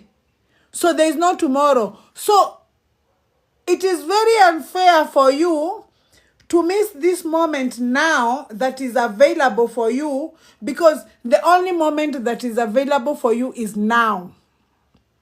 So if you decide to use your now by visiting tomorrow, by going to tomorrow through your thought process, and when you're going tomorrow, you're not going there happy. You're not going to romance your tomorrow. You're going to fight. You're working with the worst case scenario. You're working with kuchotwa. Una work na wezi. Una work na fear. So the minute umeenda your tomorrow, na that attitude, you miss your now. So when you miss your now, it means that when your now was happening, wacheni niwaambie a disadvantage ya kufikiria that we are linear beings and not dimensional. Because the minute you may understand we are dimensional beings, you will not worry about what will happen to you tomorrow. You will know tomorrow will come in as now. And now is your point of power. Because yesterday is too late and tomorrow is too early. So today is your point of power. So the only place in your life that you can exercise your true power, that you can create, is now. So now yako ikikupata ukifikiria zile vitu huna ama zile vitu kufanya jana, you miss your now, your only point of power. So you have placed yourself in a point where you have no power, because whatever you are worrying about that happened yesterday, there's nothing you can do about it now. It is too late. The only thing you can do about it now is to make sure it does not repeat itself by behaving accordingly now. By behaving accordingly now. We understand we are dimensional beings. How dimensional ni kusemaje? Macho yako yezi ona zaidi ya 3D. Si ndio? Sasa hapo mahali umekaa hiyo room uko hapo tu ndipo unaweza ona. hata huko kwa gate, nje ya gate, venye unafikiria kuko ndivyo kuko, lakini haujui kama kuko hivyo. Ukidecide sahi kutoka nje ya gate, uliacha barabara hapo, lakini sahi uioni, haujui kama iko, hata hakuna evidence iko. Hakuna evidence zile, hata sitting room yako kama unaniwachia bedroom, hakuna evidence sitting room yako iko. You can only go in your sitting room through your thought process. Na hawezi enda kwa hiyo sitting room bila kwenda kwa thought process kwanza. Why? Because before utoke kwa kiti, udecide uende jikoni upike chai, ndio ukuje sitting room watch movie unini, ni lazima uende through that process ya venye utafanya thought process kwanza. Hauwezi enda hiyo jikoni kama hujafikiria venye. Kwanza ni lazima utoe hiyo sufuria kwa kichwa, unajua mahali unekaga sufuria, unajua mahali kichungi iko, unajua mahali majani iko, unaona gasi yako venye inakaa. Kabla hujatoka kwa hiyo kiti uende upike hiyo chai, lazima uende kwa na thoughts kwanza, so that your body can follow. So that your body can follow. Hizo ndizo tunaitaga habits. The things that your body can do without your conscious awareness. So that your body can follow. So ni kumaanisha, it is hiyo part yenye unaona, kama huioni in your mind's eye, it does not exist.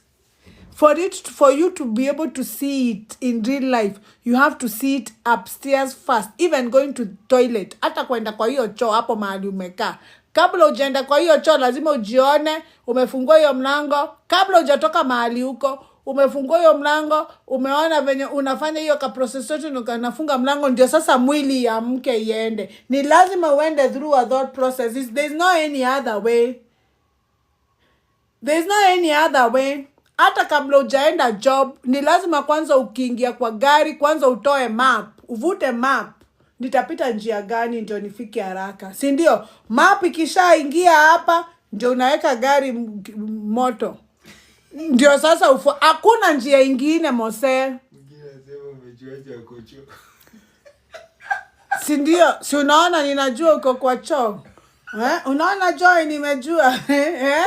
Si ndio tu. Ndio naambia ni lazima ufuate thought process. Ukishaelewa hivyo, then uta make plans about tomorrow and deny yourself today. You will not think about what you don't have tomorrow and assume what you have today.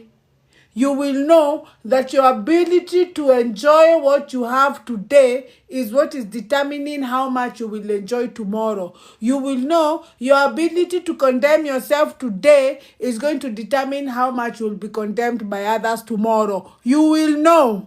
So you will not play with your now. You will not sit down there and atuseme uko na stress ujifungie kwa nyumba, because hiyo ni nao yako unacheza nayo. Now your now is very busy writing a script of your future.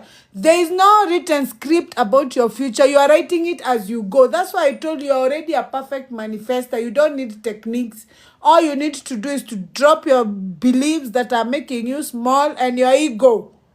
Sasa wengine wenyu mpaka muli lose fight to the ego. Sasa ego is so much power without direction. Your job is to give your ego direction.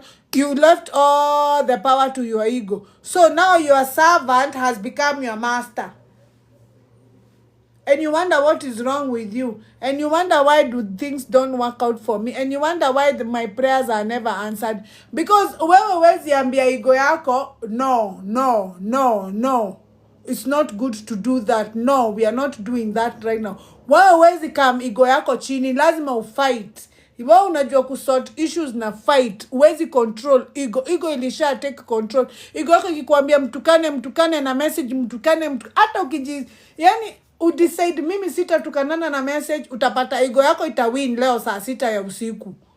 Somehow you will lose the battle, and the idea is to keep going, to go until you defeat your ego. Uone ujatukana huyo mtu ujue win, si ndio?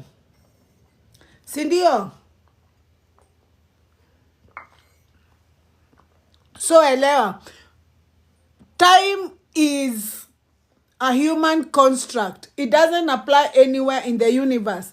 Ndio unaonanga saa zenye unafanya vitu zenye unapenda ujuangi kwenye time inaendaga. Hebu angalia saa zenye uko in love. Saa zenye you have new love ndio mumeanza to kiss kwenda kukaa huko Uhuru Park, ndio mumeanza to date kwenda to Java. Una notice venye hiyo time inaenda haraka mkiwa na huyo mtu ukiwa in love. Hata ukienda sleepover uaminiki ati umekuwa huko 2 days. Unashindwa 2 days zimeisha aje kwa uchali yangu, sasa na need kwenda home. Mume notice, si ndio? Ume notice venye time uenda haraka. Unajua inaenda haraka kwa nini? Kwa sababu that is when you're in your true nature. That is when love is driving you. Ego is aside. Ego is defeated. Ego cannot thrive in playfulness. Ego cannot thrive when you are like a child. You know, love makes you feel like a child and behave like a child. So, children have no ego. That is why the kingdom of God itaingiwa na watu wanakaa watoto, because those are people who don't have ego. You have to defeat your ego to go back to like a child. Sasa when you're in love, so much love, time doesn't apply. You don't feel time. When you're doing something you like, you don't feel time. Hata saa zenye una watch movie very interesting, unashinda kwa hii movie imeishaje. Na saa hiyo umewatch 2 hours 30 minutes. Si ndio? You don't experience time. Even when you are asleep, you don't experience time. Umesha notice pale unajiwekelea kama saa hii mali utawekelea kichwa yako kwa pilo, hapo ndipo utaamka tu. Na labda kesho ukiamka kama saa hii ni saa 4:30, kesho ukiamka saa 4:30 utakuwa umelala 10 hours. Hautajua hiyo 10 hours. You don't experience time. Hata uaminiki kumekucha, unaona ni kama umelala 3 seconds umeamka. Kwa nini u experience time when you are sleeping? Kwa sababu time is a human construct. Ni sisi tulijitengenezea time. Wale watu wanataka kutuibia energy. Ndio watupange. Ndio tupangike. Otherwise, time is a human construct. Si ndio?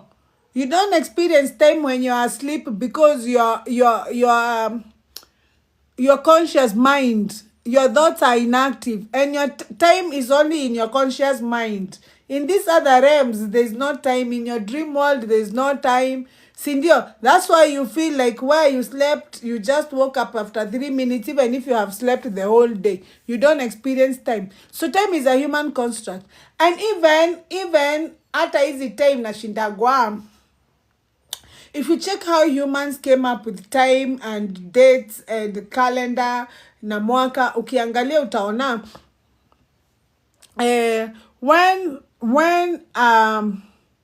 when the sun makes a complete, when the earth makes a complete spin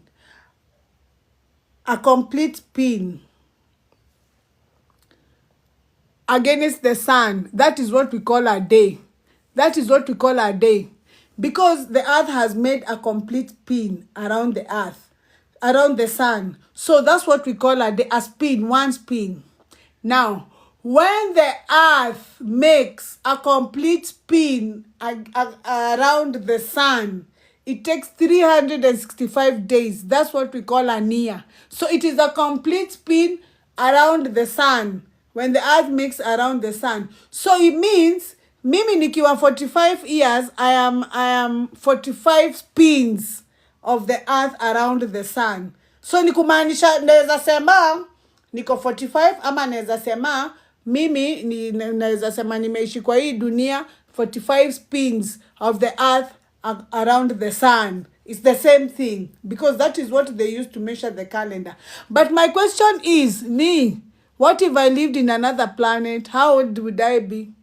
Na kama naishi Mars, because Mars haina story ya Earth kufanya spin, there is no relationship. How old would I be? So you see, even scientists right now is when they are trying to find out how old could we be, because that does not determine our age. It's just a theory that somebody came up with na decide when the earth makes a complete spin around the sun, that's an year. When the earth makes a spin around against the sun, that's a day. Sasa tutajuaje? So mimi I don't obey time. By the way, mi naambiaga mtu hata nakiniambia ati tukutane saa 6 and then maybe I'm a bit early ama I'm a bit late, akiniuliza why did you come late, namwambiaga the time I'm arriving will be the right time, because I know that will be the right time. It doesn't matter whether saa yako inasema ni saa 6 nimekuja saa 7, that time nimearrive is the right time. There is no being late. Mi vocabulary kama za kuchelewa, si ndio? Kuchelewa, mimi siwezi chelewa na mkutano. It is not possible. I always arrive at the right time because I know that's the right time. I cannot arrive sooner or earlier. It is not possible. So I arrive at the right time. So ukishaelewa hivyo, utaacha kuoverthink vitu mingi, si ndio? Nini ingine mnajua yenye tulidanganywa? Nani mwingine anajua kitu amekuja amefanya observation, notice? Nini ingine tulidanganywa? Ati seeing is believing. Sasa wewe unangojea do zikuje, ama unangojea good health? Wewe ni mgonjwa, unangojea upone ndio umeamini mtu upona. Ni lazima ufeel kama mtu amepona kwanza ndio hiyo uponyaji ifike, ndio attract, because we are magnet. So you cannot attract what you don't have. So kama huna good relationship na pesa, huwezi attract do. Sasa we unangojea kukuwa na good relationship na pesa ukifikisha 1,000,000 kwa bank. Ukisolve 1,000,000. Sasa unatumianga pesa na fear. Kwanza ukilipa kitu, ukilipa rent, unasikianga guy, hii 10,000 yote imeenda. Yani karibu ulie. Hiyo siku umelipa rent, hata unaenda ukiambia watu, mimi siwezi nunua kitu, nimelipa rent leo. Mimi siwezi fanya nini. Una glorify mashida yako. Una worship mashida na ujui. Because whatever you declare with your mouth, that's what you're worshiping. That's what you're worshiping. Because before you bring it to the mouth, it has gone through a thought process. You cannot talk about something you have not emotionally and thought about. Emotionally processed and thought about. So by the time inafika kwa mdomo, iko kwa last stage. Creation has already begun. Si ndio? Ikishatoka ni hivyo. Si ndio? Ikishatoka ni hivyo. Ikishatoka ni hivyo. So by the time unaisema, wewe ushapiga invoice muhuri. Sasa ngojea delivery. Si ndio? Remind zako hazinanga juu. Ngojea delivery. Invoice umeweka muhuri, ngojea delivery. Si ndio?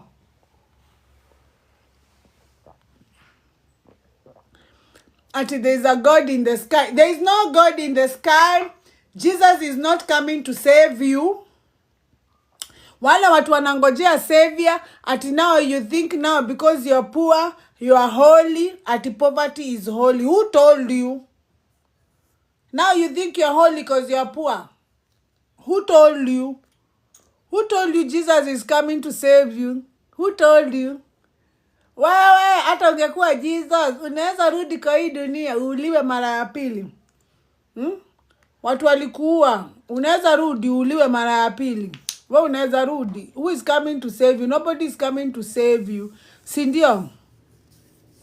The reason why watu walibelieve ati kasi inaenda to the 4th generation ni kwa sababu the people who were saying that they understood the game of energy, its aim of energy, is because they knew that when a mother is nurturing a child and she has fears and insecurities, it is so obvious that she's going to pass these fears and insecurities to her children. That is why you're seeing most people, watu wengi wako na shida mingi sana na wazazi, especially sasa sisi ka group ketu Kenya tuko na wazazi wenye. Best yangu nilikuwa namwambia hapa juzi, alikuwa amekuja nimfanye therapy, ati wanakosana sana na baba yake, ni Gen Z, sijui nini.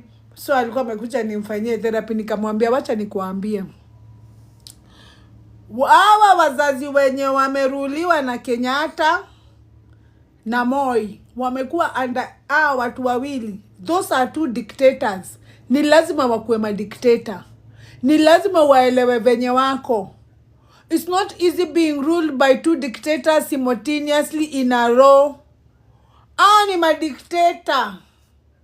So expect anything.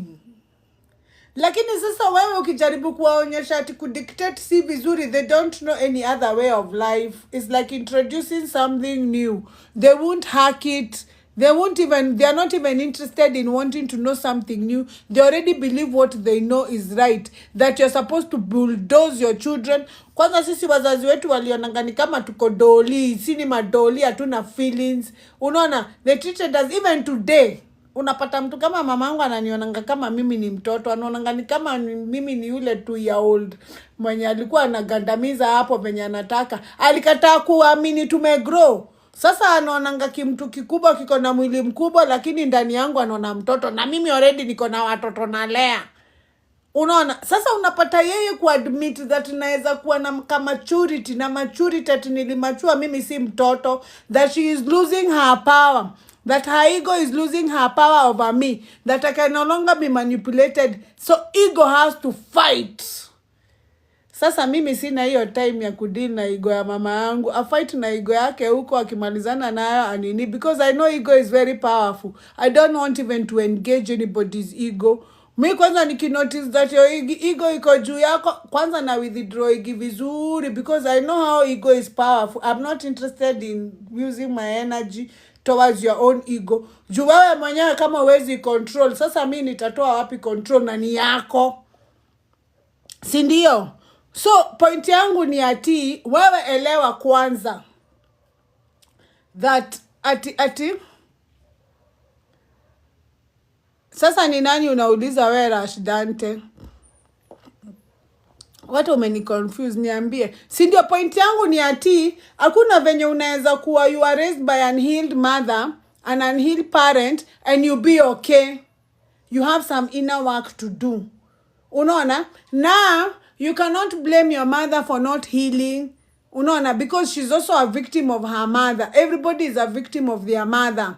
Sindio, we are all victims. Because whichever fears your grandmother didn't heal, whichever insecurities that your grandmother didn't overcome, she automatically transferred them to your mother. Now, if your mother did not overcome them, she automatically transferred them to you. That is why unasikia Bible ilikuwa inaongea between curses zikiwa zinaenda kwa generation after the other. They were not curses za mdomo ati kutukanwa na mdomo ati juu umerebel ama umenini. It is energy, spiritual.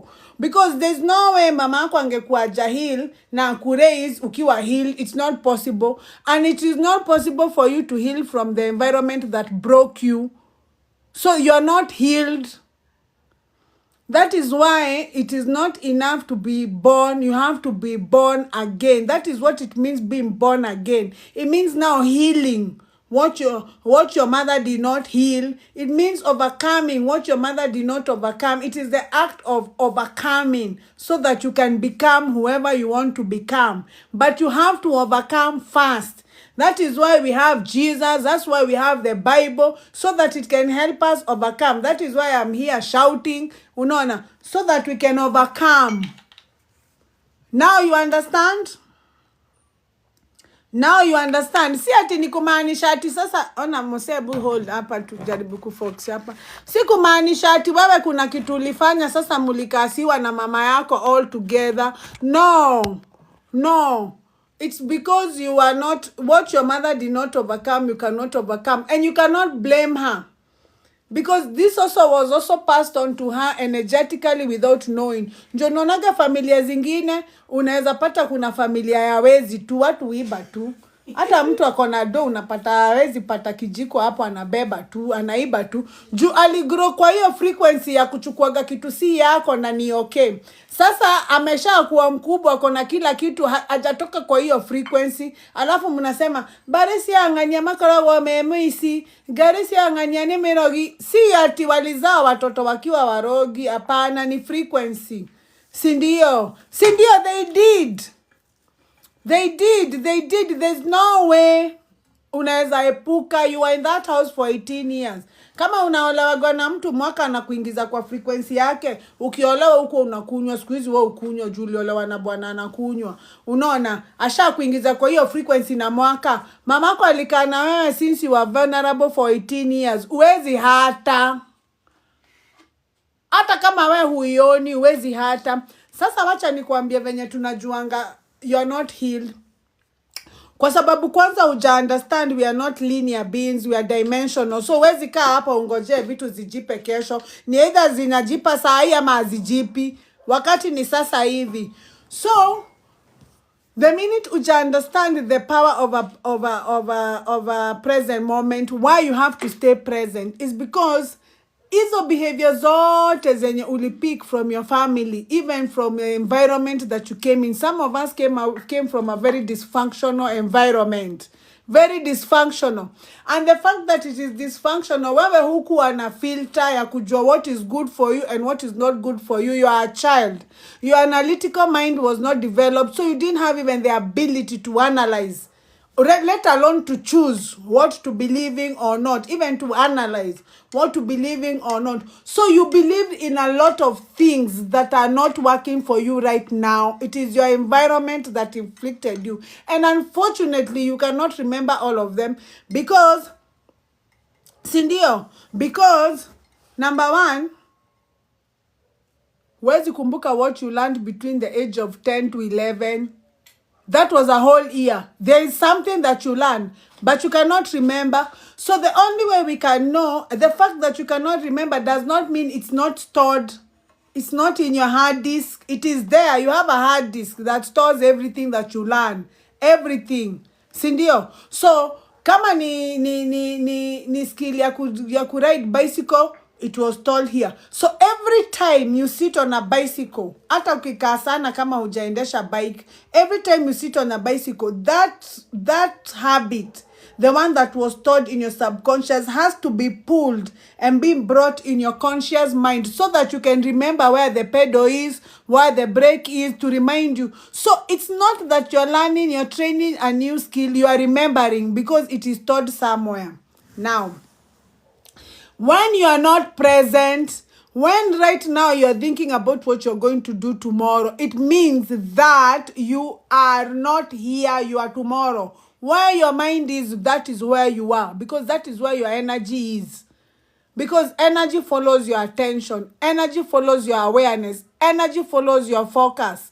Unaona? So hapo mahali unafikiria mambo ya kesho, uko hapa, hauko present. Lakini sasa sisi na Mose tuko hapa, tuko present na wewe, lakini wewe unafikiria story ya kesho. So what's going to happen is that since you are not available for the present moment, your subconscious has to bring something, a behavior, a habit that either you learned when you were a child so well and you don't remember. It has to be brought in front to replace, because sasa huwezi fikiria kesho, because when you're thinking about tomorrow, you are looking in, you're not looking out. You're looking in because you can only go tomorrow through a thought process. So you're looking in, you're not looking out.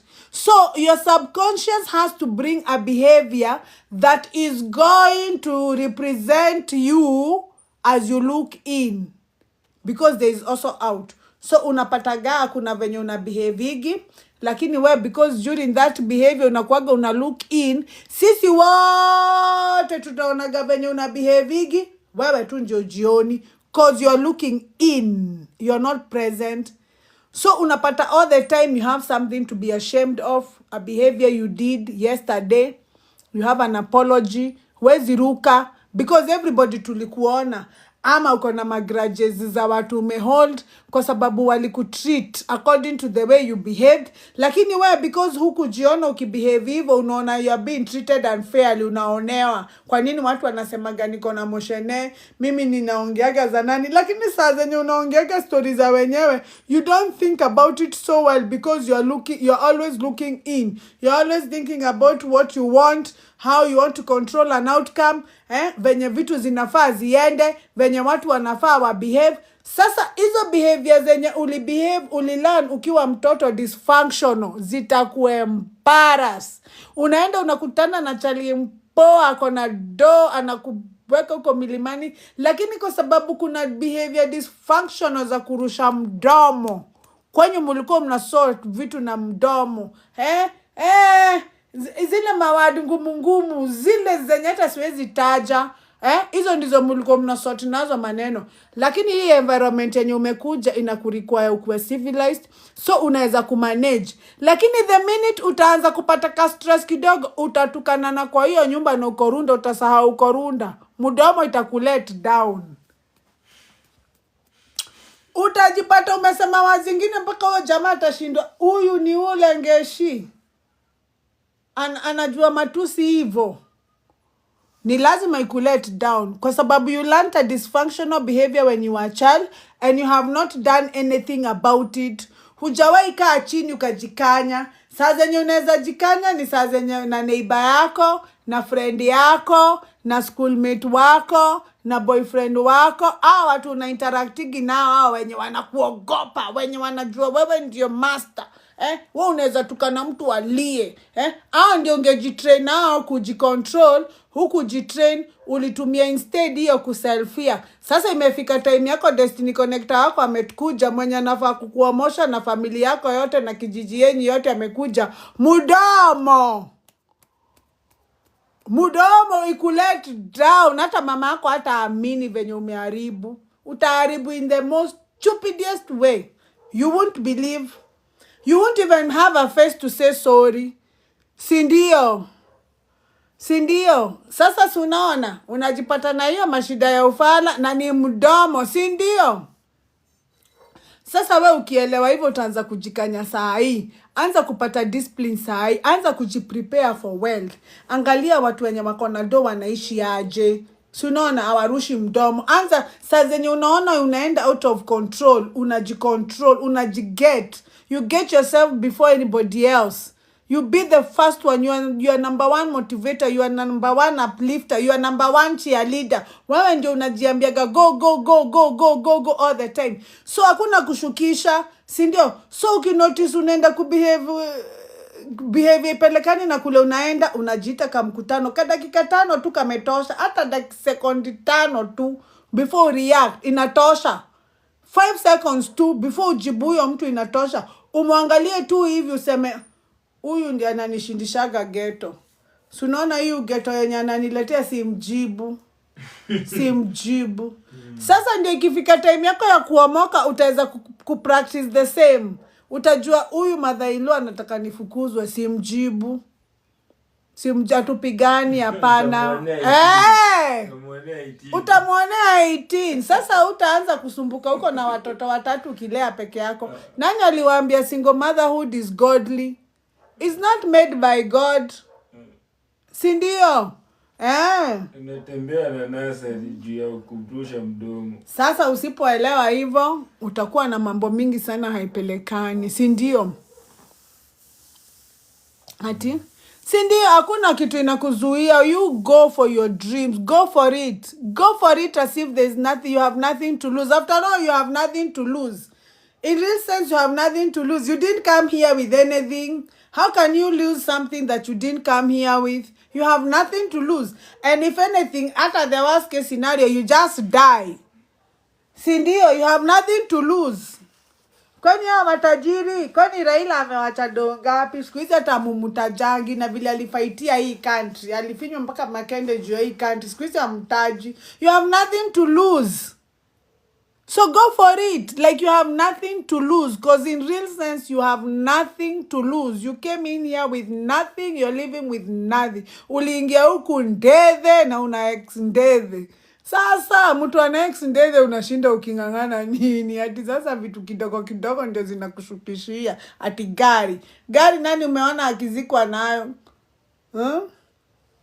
Sindio? Nani umeona akizikwa nayo?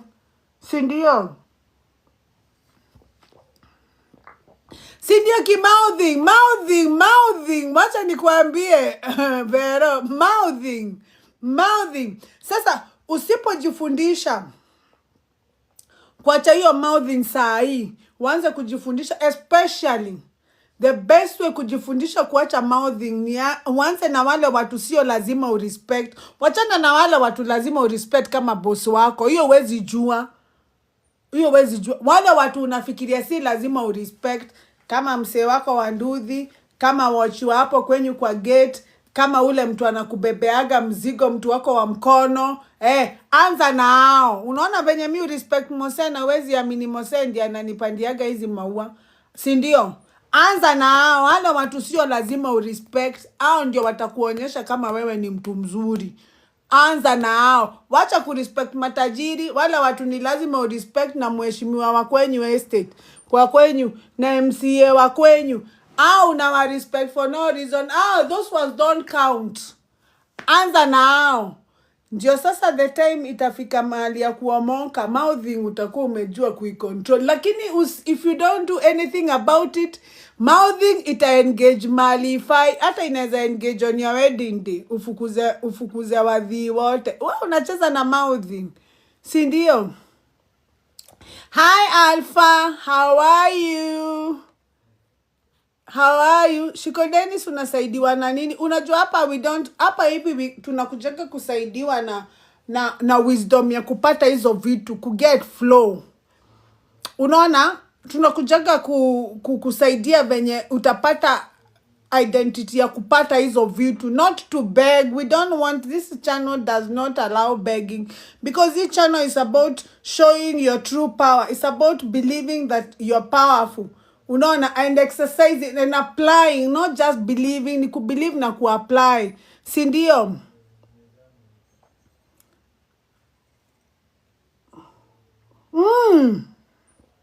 Mouthing. Ebu angalia Kairetu zile vitu zote. All the nice people you lost because of mdomo. Look at all the opportunities you lost because of mdomo. Look at all the friends, good friends, ama relationships, very good relationships you lost because of mdomo. As in, unaweza iona kama ni kitu kidogo, lakini mdomo. Mouthing. Na ujui ni words gani ulilearn between 13 to 14 years. Labda ulilearn words zingine zenye hata wewe huwezi amini unaweza tamuka hizo words sahi, but ziko. Na ujaanza kujitrain pole pole, ujaanza kuacquire identity yenye inafaa. Unangojea vitu zijipe tu. Unangoja atido ikuje ndio uone wewe ni tajiri. Unangoja sijui nini. Si ndio? Power of the tongue is something else. Sasa anybody with a question, tunamaliza hii live 11:11 ndio mlisema. I hope I've been useful. I hope I've been helpful to you. Si ndio? I hope you get what you're looking for. I really hope you get what you're looking for hata kwa hizi live zangu. I'm really hoping that you get what you're looking for, because once you get it, that's it. Hata utani need. Si ndio? You know what to do. You just know, because you're always guided, you're always favored, you're highly favored. The angels are on your side, the universe is on your side, God is on your side. As in, you cannot miss it, you cannot lose. It's impossible. Si ndio?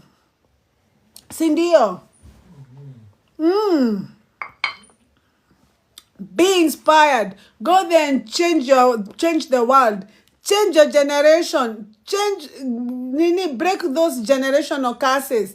Your mother might not have had the information that you had. Your grandmother might not have had the information that you know. But you do. You don't have any excuse. You can change your family tree forever, na useme after wewe hakuna mtu atawai struggle. Hamwanagi family zingine grandfather zao wenye walijituma. Ati unapata mtu ni grandchild na bado anakulia jina ya grandfather yake, hata si baba yake. Hata baba yake alikulia jina ya baba yake. Sasa nyinyi ndio mnakulia hiyo jina. Hamujawahi ona. Si ndio?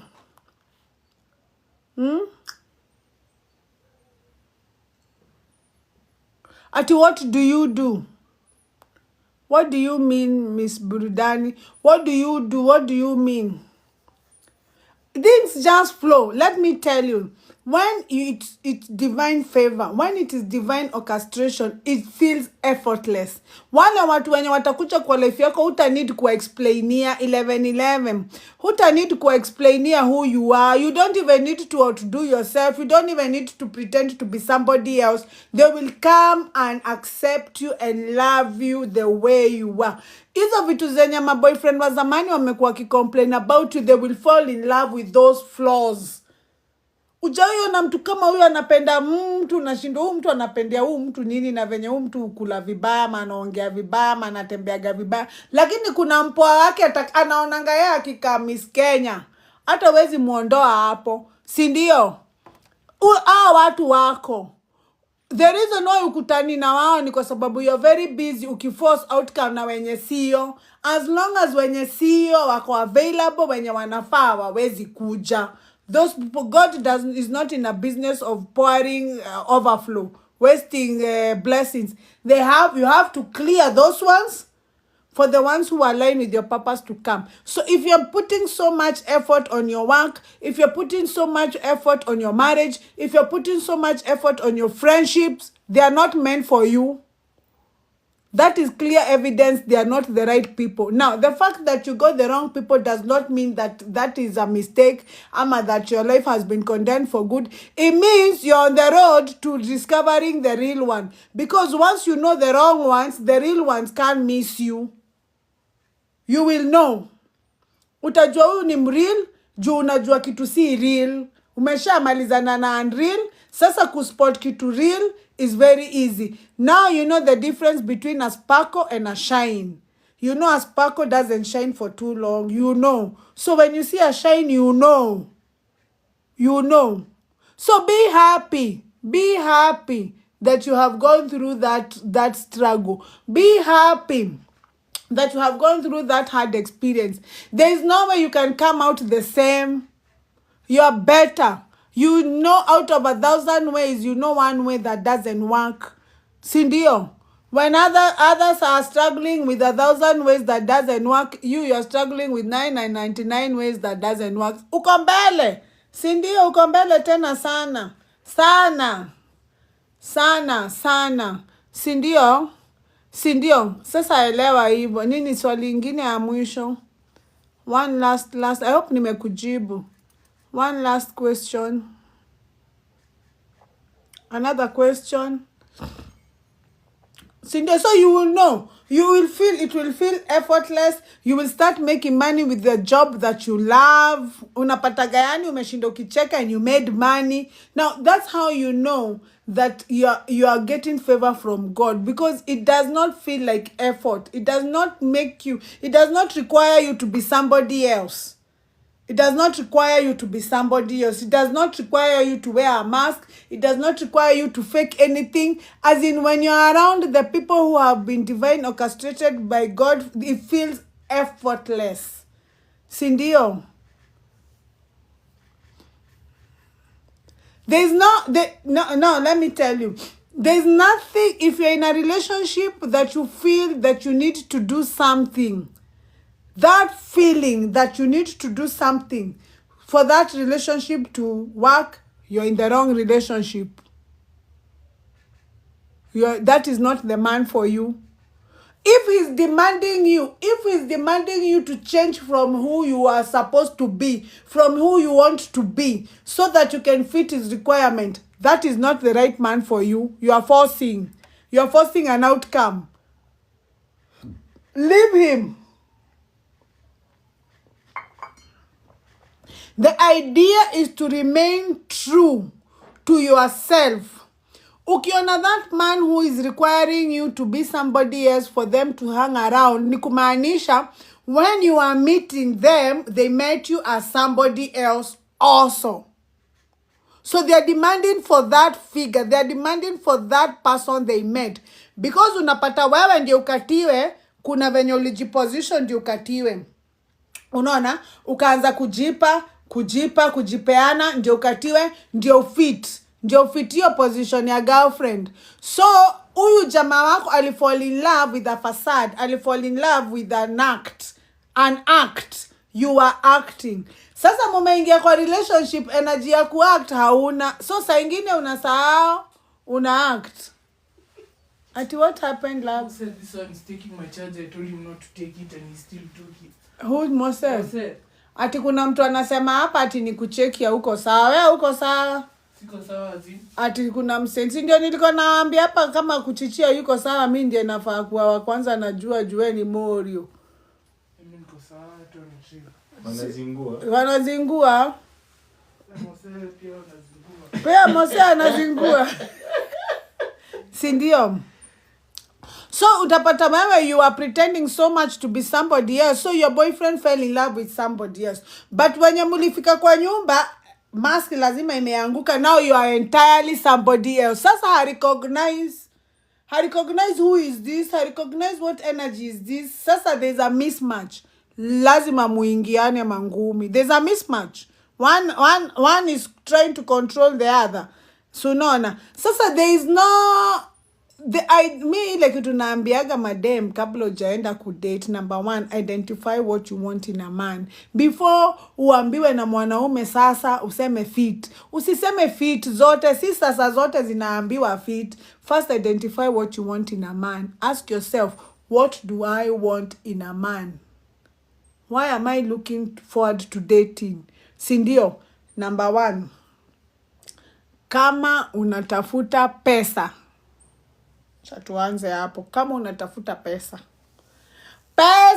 ni lazima ugive up luxury ya sura, luxury ya miaka, luxury hata ya kabila. Huwezi chagua. Utaenda mahali pesa inapatikana. Hata kama pesa itakuja aje na mtu hana meno ama moko wewe unatafuta pesa, ni lazima overlook. Si ndio? Kama unatafuta tall, dark and handsome wako, lakini ni lazima uswipe. Uko na kadi ya kuswipe. Mkienda out una swipe. Mkienda mall unamnunulia viatu una swipe. Kama una pesa ya kuswipe, achana na wao. Makosa. So you have to identify what you want in a man. Kama unatafuta mtu mwenye amesha kuwa established, mwenye ujue age mate wako itakuwa ngumu kwa sababu mlimaliza shule at the same time. Kwa hivyo hata wao hawana pesa kama wewe. Hata wao saa ndio wanaenda college, hata wao saa ndio wanapata first employment. So wezi pata mtu age mate yako uanze kumwambia ati akupatie 1000 pesa ya kustart a business, aanze kupatia. Hapana, ni mkae chini mudiscuss tunakopa wapi mimi na wewe. So pia hiyo ni lazima unaangalia. So uwezi kaa to decide that unataka tall, dark and handsome, na bado utaki kuswipe. Lazima uswipe. Kama una ndio uswipe. Tumefikiwa. Sasa kwanza jiulize, what do I want in a man? First identify what you want in a man. Why are you dating? If you are dating because you feel that there's something wrong with you when you don't have a man, you are dating for the wrong reason. If you are dating just to be with somebody, you can be with anybody just to be with somebody, you are dating for the wrong reason. Sindio? If you are dating just to feel ati unaona sasa uko na do, sasa ile kitu unaona gangeshia naweza kushinda na yeye ni juu ameolewa na wewe hujaolewa, so you just pick anybody just to be with somebody, you are dating for the wrong reason. It is going to collapse on your head, heartbreak on the way, because that's not how things work. Sindio?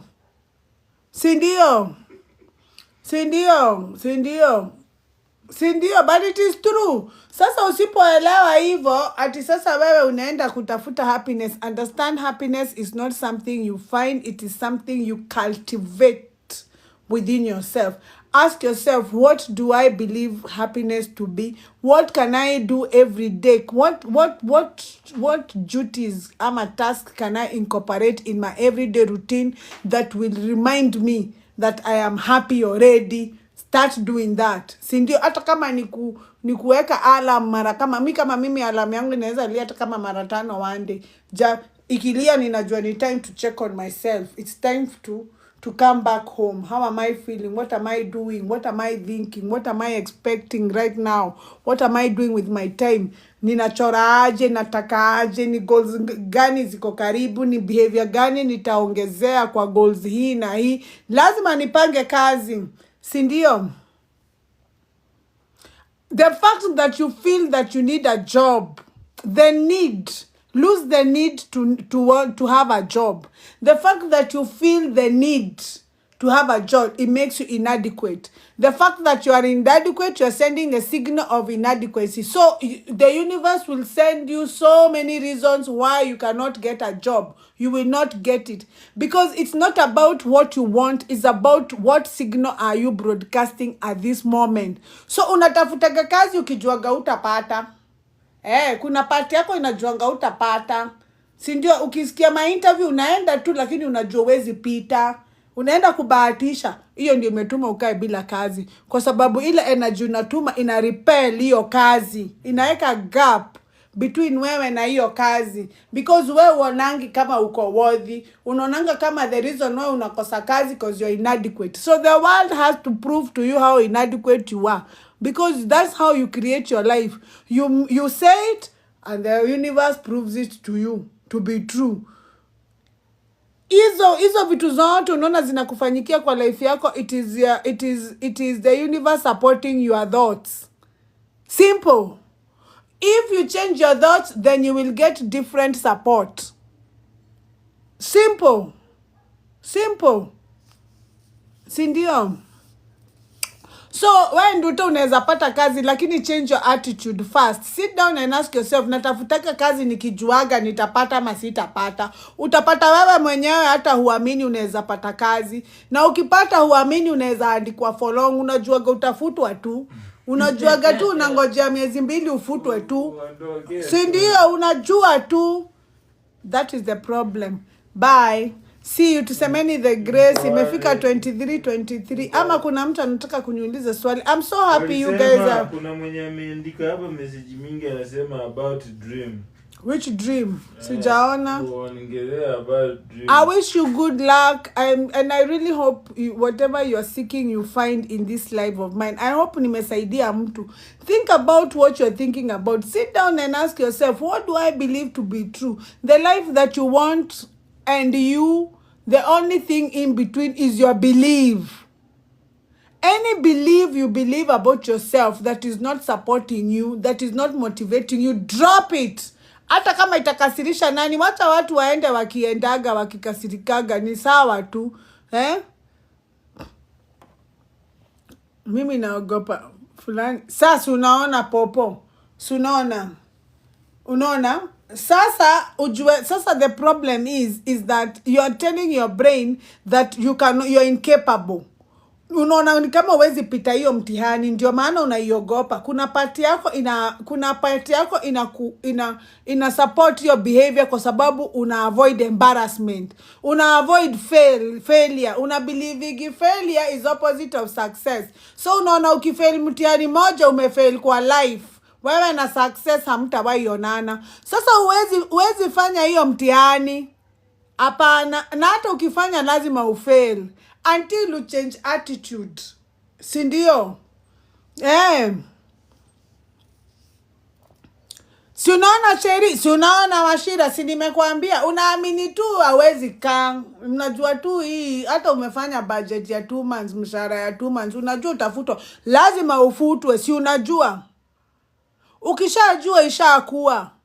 Unless ujue kitu different. Sasa nyinyi mnajuanga vitu zenye zinawangandamiza sana. Hizo ndizo mnajua. Zile vitu mzuri zenye zinawafaa, hizo mnaonanga si possible. Mnaonanga ni kama si possible. Mnaonanga miracle zingine ni za watu wengine. Ushajiondoa. Kwa sababu ulianza kujiambia pole. Haya, wewe umeshaambia brain yako uko capable to pass a major exam. Sasa, how will your brain assist you in passing a major challenge in life? Ndio unaonanga kashida kadogo kana kupataka, kana kukalia. Lakini kwa watu wengine unaona wanajitoa haraka, unashindwa mtu ujitoaje kwa madeni hivyo. Mimi venye nimekwama hata sijui njia. Kwa sababu wewe ulishaambia brain yako hapa hatuwezi overcome. Usha draw line. Si tu exam peke yake. Ina apply in life. Wewe hata huwezi uliza swali shule. Wewe hata huwezi ambia boss yako no. Si ndio?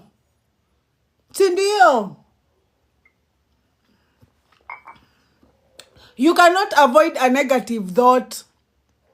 You cannot avoid a negative thought. There's no way positive can exist without negative. Both of them are in the same line of spectrum. Positive and negative are in the same line. They are the same frequency. The one you lean on depends on the amount of degree you put towards each end. For example, if the difference between cold and hot water is the degree of water, the higher the degree, the hotter it becomes. The lower the degree, the cooler it becomes. But it is water. But this coldness requires hotness so that it can become noticeable. For example, it is hot water that complements cold water. You would not know cold water if you didn't know hot. You need hot to complement cold. You need cold to complement hot. Both work together. You need positive to complement negative. You need negative to complement positive. The idea is to balance between a positive thought so that it doesn't affect you emotionally, because until it is emotionally touches you or touches your belief, it is not effective. So thoughts can come and go. So when you have a negative thought, notice it. Notice it is a negative thought. Notice it. The idea is to notice it. The idea is you are aware enough, you are noticing it. And then don't block it. You don't block a storm by holding it, by blocking it. You let a storm pass so that it can stop making noise. So hiyo thought unaiangalia ikipita tu, venye unaonanga clouds, sky inaangalianga clouds zikipita tu. Sky ikuangi affected na weather, hapana. Sky inakuaga steady. Kukinyesha inaangalia tu, mvua inaisha, clouds zinakuja. The idea is for you to be stable like a sky. So when you see a negative thought, it's not giving you panic. It's not, that negative thought is not defining you. It's not telling you who you are. It's not affecting who you think you are. So if you have a negative thought about being broke, it's not making you feel poor. It's just that you don't have money right now. The idea is to balance between those emotions. Sindio, I am not poor, I am rich tomorrow. It doesn't make you inadequate. No. You are still in full capacity. It's just that it's the law of rhythm. Today I have, tomorrow I don't have. Today I have, tomorrow I don't have. Life has to go up and down. Up and down. Una understand? So it could affect. Sindio. But huwezi sema ati so now it's staying positive. You'll have set a very high standard for yourself, because is it really possible to stay positive? It's not possible. You are setting a very high standard. And every time you go negative side, you will condemn yourself. You will feel guilty. You will feel shame. So you are trapped. Unaona? Sindio. So by Sindio, observe your thought. Be the observer in your life. You are the dream and the dreamer at the same time. You are the subject and the observer at the same time, but you can be able to play those two roles at the same time. You are the one who is dreaming, but you're also you're also playing a role inside that dream. Sindio, you have a character in your own dream. Mi sichukuangi anything serious. Mi najuanga, mi siwezi. Mi ninajua I have a role to play. I have a role to play of a wife, mother, sijui what society nini, lakini hizo role zote mi sikubalingi zinikalie. Saa zenye na feel kuwa mother na kuwa, saa zenye si feel. Sindio, saa zenye na feel kuwa good wife na kuwa, saa zenye si I know it's just a role. And it's not ati niko hapa kibarua. Hapana, mi siko kibarua ya kuwa mother. Sichukui kama kibarua. I'm taking it as a role. So I'm playing my game, and I'm also the main character in the game. I'm also the avatar in the game. So sianguki nayo, usianguke nayo. Sindio. Kwaherini. So tuseme the grace. Ni nini layo, ni nini Mose unasema itumwe? Layo ni nini? Kidogo kwanza wapenda katano. Layo ni nini? Layo ni nini yenye tulitumiaga siku ile? Good. Kitambo twende hiyo nini? Green spot. Sasa tumeelewana. Kwaherini. I love you. I hope you get what you want. See you. Ni gift. Ati Masha anasema ako na lie. Wewe Masha, kwanza I hope umeelewa venye nimesema. Wewe unanidii masomo kuliko mtu mwingine, na hata ulikuwa unatusomeshanga. Siku hizi utusomeshi, umetutupa nje. Yaani uliwachia students wako huku kwa hewa tu. Tunazunguka tu kama mbuzi haina mtu wa kuchunga. Uliwacha kondoo zako zinazunguka tu huku zinajilisha tu Masha. Si ndio? See you. Nani anataka kuona nywele? Nywele gani? Mimi sina nywele. Wewe Masha rudi, ulikuwa unatupea advice mzuri sana ya magari, ya madeni. Sasa umepotea. Si ndio?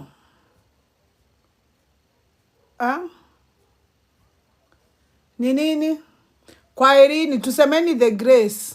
I love you too. I love you. Si mnitumia hata to love hata ndio nione mnanipenda. We 888 kwanza napenda content yako sana. Unatumaga video za maana sana. I hope watu wamekufollow. You go and watch those videos 888 anatumanga. Very nice videos. Very educative. Si ndio? Think about what we have talked about. Remember, you don't have to give birth when you are young. You don't have to see it, to believe it. Believe it before you see it and it's yours. So understand hizo stories zote, si ndio? May the grace of our Lord Jesus Christ and the love of God and the fellowship of the Holy Spirit be with us now and forevermore. Amen. See you next Tuesday. Next Tuesday kwanza niko na topic. Yaani mimi nakuaga na matopic mpaka saa nyingine nashinda ama nifanye hizi live 2 kwa wiki moja. Lakini naona mtanitekia time sana, pia niko na other responsibilities. Wacha tuiweke tu once a week because hata sitaki time yangu ya kurest nini. Haya, remember tunapanga seminar. Hii seminar itakuwa ya singles. If you know you are single and you're looking for love, our seminar is the right place to be. Mkuje tunaita singles with a lot of love, because I came to realize Valentine inakuwaga imehypiwa kwa couples tu, ni kucelebrate love about couples, but love is love. You can use also Valentine Day to get love, to find love. So if you are single and you want to have the best Valentine, because hoteli mingi wanakuwaga wanasema couple, we will have a beauty pageant. We expect you to wear a gown like you're going to your own birthday party and you're the birthday girl. And we'll have judges. Tutajua ni nani amepiga look vile inafaa. We will have gifts. There's so much to do. We'll have so much activity. And fun together. We eat together. I will be the speaker. I will look for another good speaker. Ni lazima nitafute mtu match yangu. My own match. Lakini sasa wengine wanataka kulipwa. Sasa shida ni hiyo. Na sitaki kuwalipisha. But anyway, God atanipea njia. So mkuje tujibambe the whole day on Valentine's Day. Mkuje tujibambe. We make memories. I will invest in very good photographer, so you will have very good pictures to post. Reels, they will be for free. Make sure you come. Anza kutafuta hiyo gown saa hii. Si lazima uvae red, si ndio? Lakini tutatafuta kadhiem kazuri tu. Location tutakuwa pale Ole Sereni. Tumeseto na Ole Sereni. Though bado tunadiscuss na wao, tunataka watupe buffet poa ndio everybody can afford. I want everybody to afford. So make sure ukuje kutafuta mtu. Na kama unataka mtu wako apate mtu mwingine, ukuje pia na mtu wako. Ukitaka mtu wako apate mtu. Si ndio? So usikuje na mtu wako kama unataka utaki mtu wako apate mtu. Lakini kama uko sure mtu wako hawezi pata mtu ni wewe tu, you are free to come. Kwa sababu pia mimi nitakuja na mtu wangu. Mtu wangu anaweza pata mtu, hata yeye akipata mtu na mimi nipate huko, tunasukuma gurudumu ya maisha. Si ndio? Kwani maisha kuna sheria imeandikwa mahali ati universal law ati ya watu si lazima gurudumu ya maisha isukumwe venye inakuja nalo hakuna kuangalia nyuma. So hata mimi nitakuja na mtu wangu ama mtu wangu akuja na mtu wake. Sasa anything is possible, na mimi nikuje na mtu wangu, kama mtu wangu hana mtu wake, labda mtu wake ako na mtu wake. Unajua, you never know. So maisha ni lazima tuendane nayo, hakuna kukanyanga break. So nitawatumia posta, nitawaambia mwanze kulipa mapema kwa sababu tumepewa minimum. Minimum ni watu 35 na already niko na watu kaa 7 wamesha book kama tujafanya nini. So make sure you don't miss a slot. Mkuje tujibambe sasa, tuonane na wewe live on live, ndio sasa uweze kunijudge vizuri bila kamera, uone kama mimi ni mtu mtrue ama mimi ni mtu hivi, si ndio? Tuna decide, wacha tuone. We are trying to set up a nice buffet of everything, 3-course meal at least ama 4-course meal. I'll let you know. Nitawaambia ni how much, lakini at least usikuwe na less than 6,000 at least. Juu sasa ni lazima nilipie photographer, lazima nilipie food, lazima nilipie deco. Hizo vitu zote that money is going to for your design. Mimi na hope mtanunua mafuta that day and then we see what we can do. Si ndio? So anza kusave, start saving. Tuonane kwa Irini. So anza at least 6,000. Tutaangalia kama tunaweza pata package ya kama 3-5, lakini mimi sitaki hiyo gap. Sitaki ati watu wa 6 pande hii, wa 3 pande hii. Juu mimi nataka kupingo na kila mtu. Nataka si wote tukue class moja, si ndio? Ati hii ni VIP, ati sijui. Mimi sitaki hiyo ufana. Mimi nataka tukuje tu si wote tujibambe. Kila mtu ana feel privilege. Si ati jua ulilipa 3-5 unakaa kwa kakona watu wa 6,000. Mimi sitaki hiyo. So waelewa hivyo, tutajua venye nini. We need sponsors.